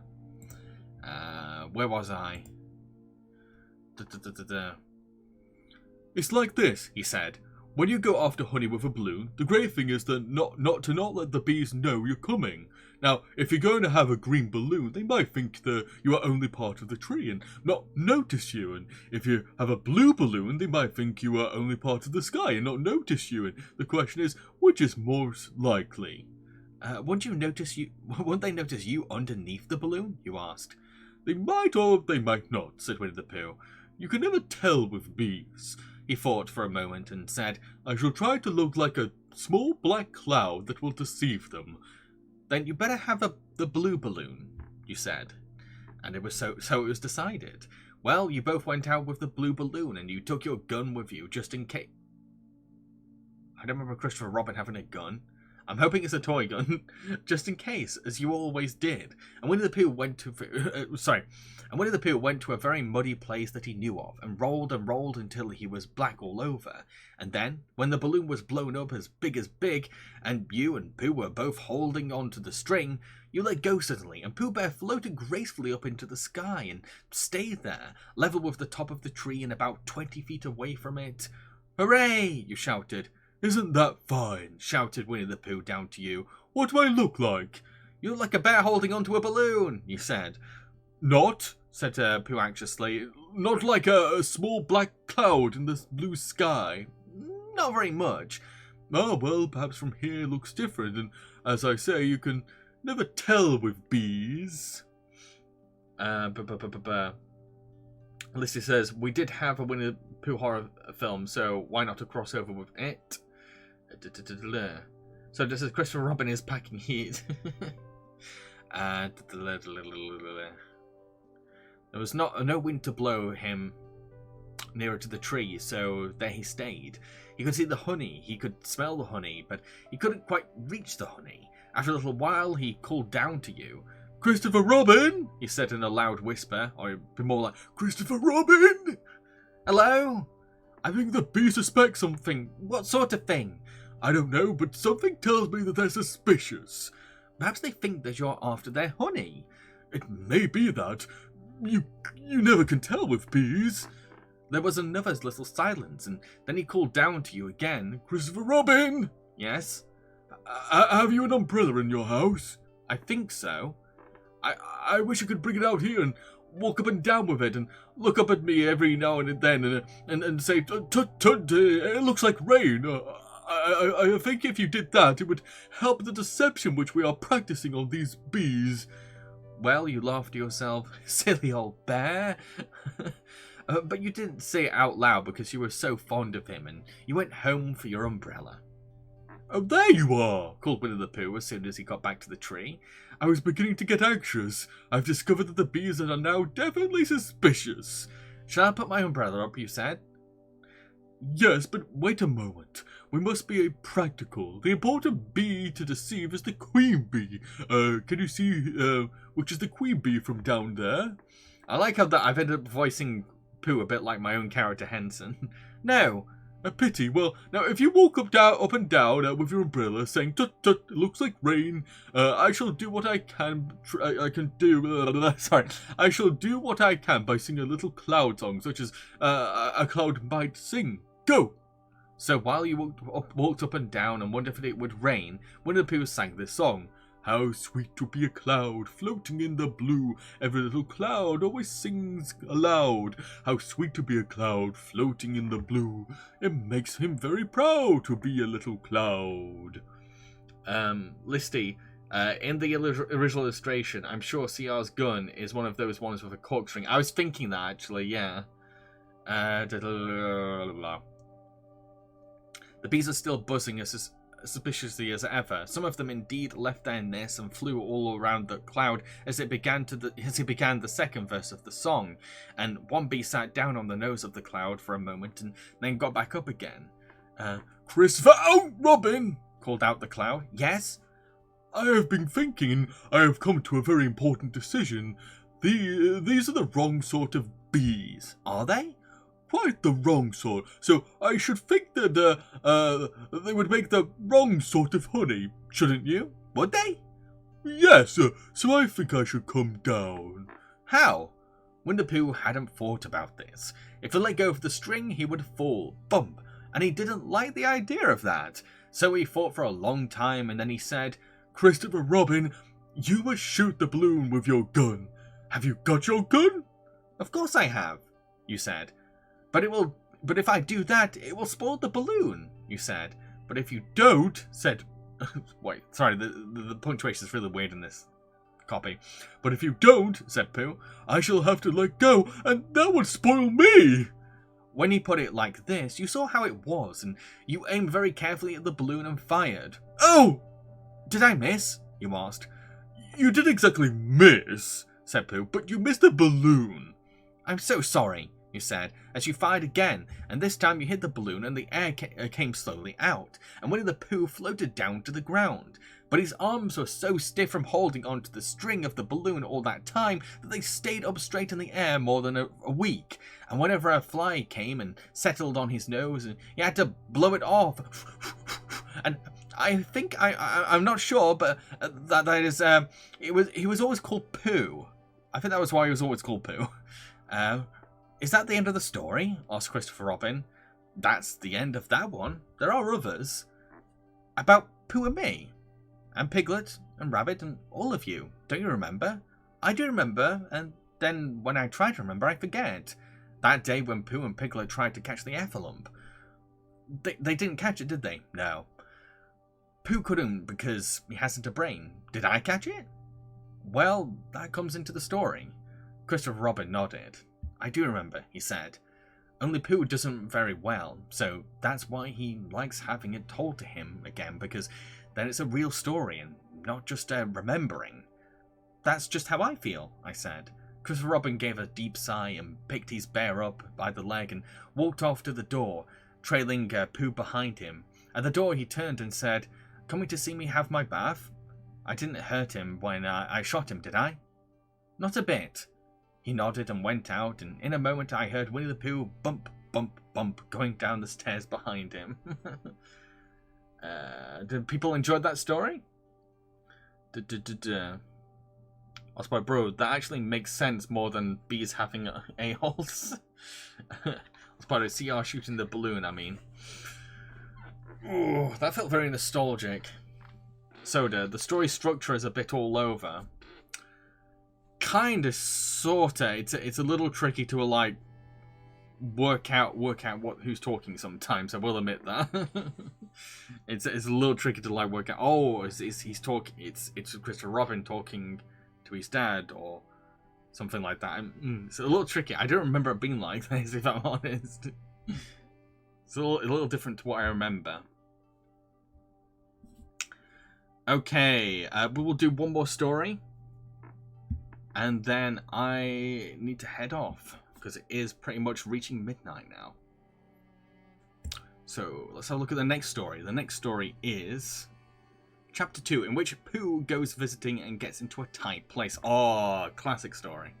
Edward Bear, known to his friends as Winnie the Pooh, or Pooh for short, was walking through the forest one day, humming proudly to himself. He had made up a little hum that very morning, as he was doing his stoutness exercises in front of the glass.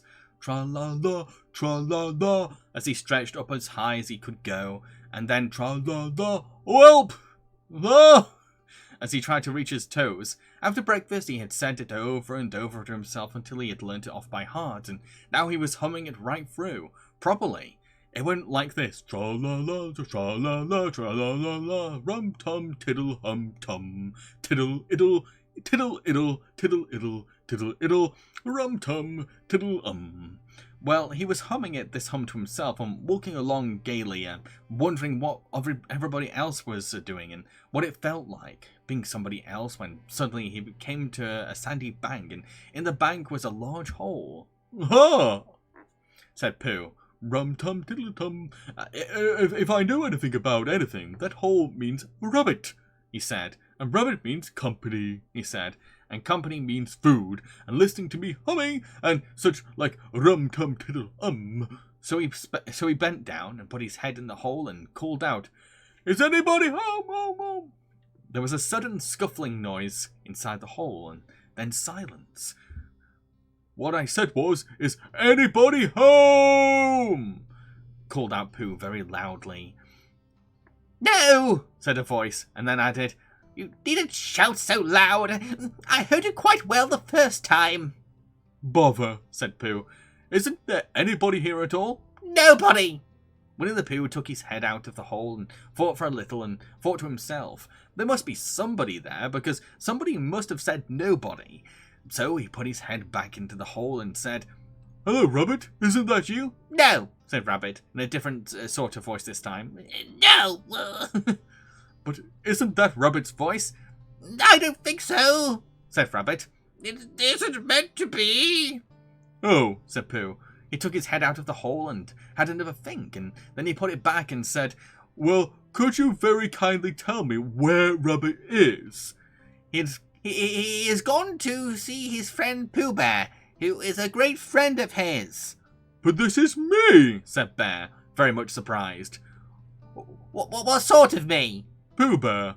"Are you sure?" said Rabbit, still more surprised. Quite sure," said Pooh. "Oh well then, come in."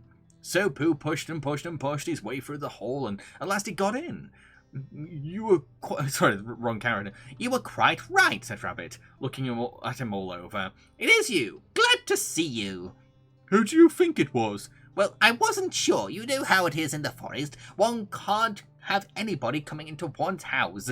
One has to be careful. What about a mouthful of something?"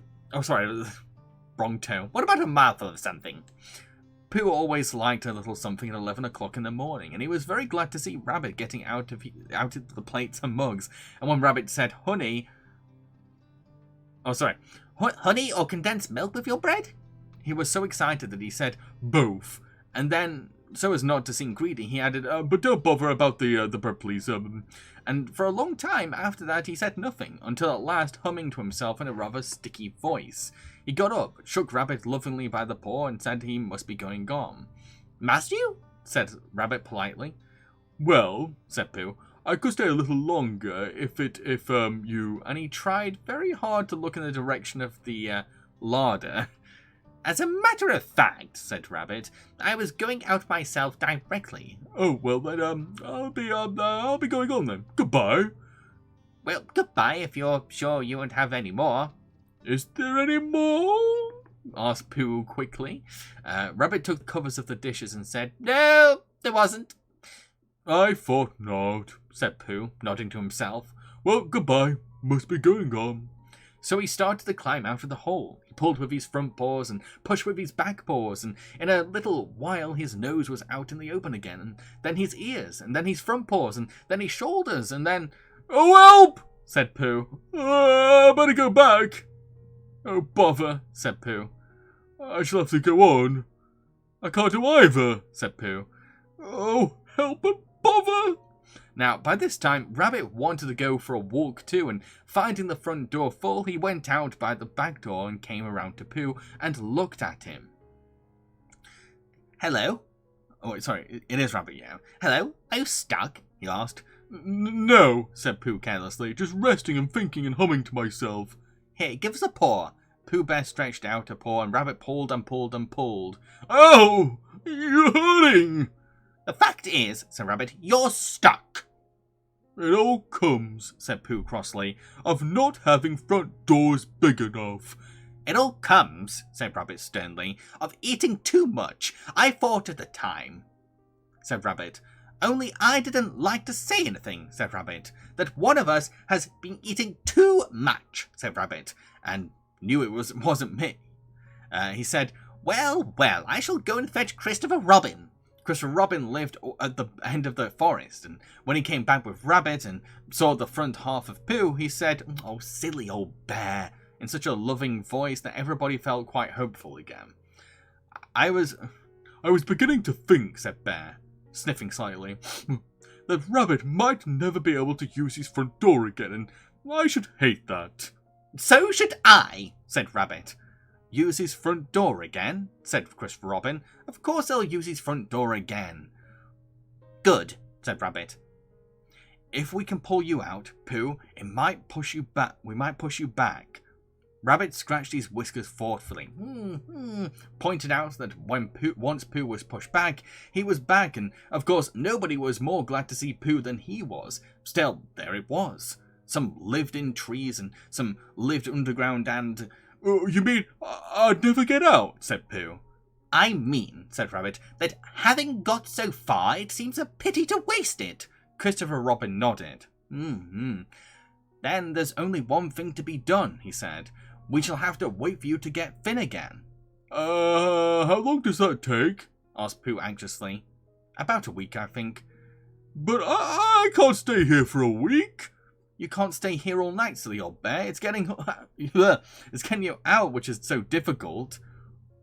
We'll read to you, said Rabbit cheerfully, and I hope it won't show, he added. And I say, old fellow, you're taking up a good deal of room in my house. Do you mind if I use your back legs as a towel horse? Because, I mean, they are doing nothing, and it'll be very convenient just to hang the towels on them. A week? Said Pooh gloomily. What about meals? I'm afraid no meals, said Christopher Robin, because of getting thin quicker, but we will read to you. Bear began to sigh. And then found he couldn't, because he was so tightly stuck, and a tear rolled down his eyes. He said, Then, wait, I can't find where I've gone, what I was up to now. Began to sigh, and then he couldn't, because he Then, would you read a sustaining book, such as would help and comfort a wedge bear in a great darkness? So, for a week, Christopher Robin read that sort of book at the north end of Pooh, and Rabbit hung his washing on the south, and in between Bear felt himself getting slenderer and slenderer, and at the end of the week, Christopher Robin said, Now! So he took hold of Pooh's front paws, and Rabbit took hold of Christopher Robin, and all of Rabbit's friends and relations took hold of Rabbit, and they all pulled together, and for a long time, Pooh only said, Ow! Ow! And oh! And then, all of a sudden, he said, just as a cork were coming out of a bottle, and Christopher Robin and Rabbit and all of Rabbit's friends and relations were head over heels backwards, and on the top of them came Winnie the Pooh, free. So with a nod and thanks to his friends, he went on with his walk through the forest, humming proudly to himself. But Christopher Robin looked after him lovingly and said to himself, "Silly old bear." And that's the end of that story. Let's see what chat is saying. He says, "I love Winnie the Pooh when I was a kid. As an adult, I think it's pretty cool." Leo says, "I love how practical Rabbit is." Yeah. I really relate to Rabbit, if I'm honest. Like, I think quite like Rabbit. I have a lot of Rabbit. Part of me. Leo says, "North and South." But yeah, did people enjoy reading me? Did people enjoy listening to me read Winnie the Pooh? Was that fun? Was that relaxing? That's always my biggest concern, is that you're all relaxed for Relax Club. Chat box is tiny. So this is brilliant. Yeah. Lisa says, "I'm nodding off." Oh, brilliant. Leah says it was cute. Ospotter, Rabbit is definitely a spirit animal. I feel like I was kind of channeling the way that my parents would read to me, because like they always got into the voice, they always got into the read, always got really into whatever they were reading to us, and that's definitely rubbed off on me when I'm reading to my best friend's daughter. Whenever I read to her, I always try my best to like get really into the story and really into the character voices. Yeah.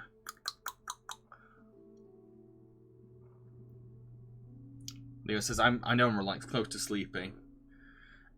Right, that was the second story. I wouldn't mind doing Pooh again in some way. I wouldn't mind reading Pooh again because it's in the public domain. I love Pooh, and it is fun to read. It is definitely fun to read, and it fits Relax Club. It fits the tone of Relax Club, I think.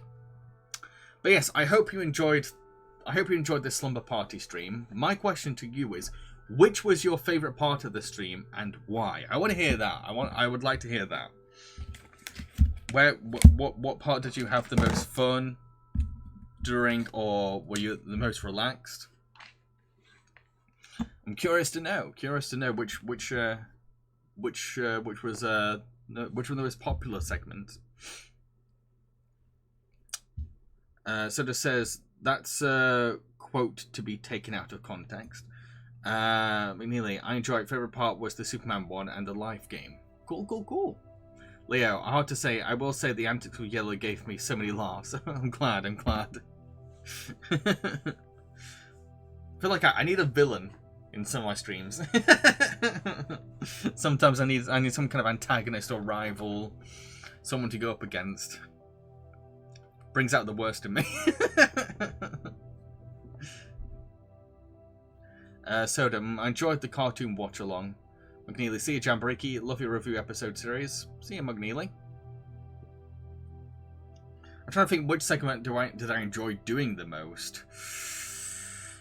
Really love doing Winnie the Pooh, but that's because like involves my passion of voice acting. It was fun to do the ice cream. Ice cream was pretty fun. Yeah, I'd say it's a cross between Winnie the Pooh or the ice cream. Lisa says, I liked it all really. Fantastic. Mugni says, I like when you had Mortius. I definitely don't do stories for my reviews anymore, if I'm honest. People come for the reviews. But Mortius was fun to write and voice. As part of Blood and Honey irritates me in the same way the Banana Splits movie did. It was unnecessary and kind of insulting. I have no interest in seeing Blood and Honey. No interest whatsoever. Not really fussed about seeing it. So this is I loved it all. Let me double check what I'm even doing next week. I can't remember what my schedule is now. Okay, so next week I'm doing a watch along of Netflix's Arlo the Alligator Boy. So we're watching that film together next Relax Club. So all you need for that is Netflix. Manila says, see you, man, can't wait for the next Twitch. Well, for those who don't know, I Twitch stream 3 days a week. Monday, 8 PM UK time. Wednesday, 8 PM UK time. Friday, 8 PM UK time. Mondays, it's viewer's choice. Wednesdays, it's a live quiz. And Fridays is this, Relax Club, where I do a very chill stream. So they're doing another Winnie the Pooh horror movie. I heard about that. Which movie again? We're doing a watch along of Arlo the Alligator Boy. Arlo the Alligator Boy. So yeah, all you need for that is is access to Netflix. I think that's the only way you can watch the film. I'm not 100% sure. I think it is. Yeah, I feel like Arlo's going to be a good one for Relax Club. It does have its intense moments and its sad moments, but I think overall it's got that vibe for Relax Club. It has its chill moments, and it's incredibly wholesome, insanely wholesome. And at the same time, Relax Club isn't just about like wholesome. It isn't just about cuteness and happiness. It's also about addressing feelings. I think Arlo is very important for that. Arlo's a good way of kind of like addressing very human feelings, because I created Relax Club not just to kind of like cheer people up and give a sense of optimism or serotonin or whatever. It's also there to be like a beacon for mental health, and to kind of like come here if you want to discuss your own personal feelings. So like that's why I've definitely picked Arlo. Definitely gonna go for Arlo. So yeah, make sure you've got Netflix. Make sure you're here for next Friday. I don't know if there's anything else to say. The next video is definitely the next video is going to be a Jambareeqi orange video on Puss in Boots: The Last Wish. Should be working on that tomorrow. The Film Chums podcast on robot movies is currently on hold, so that I can focus on Puss in Boots. Later days listing. Hope you're happy, hope you're smiling, hope you're laughing. Know that you are awesome and that you are loved. And hope you have a good morning, good afternoon, good evening, good night, whatever time it is for you. And cheerio!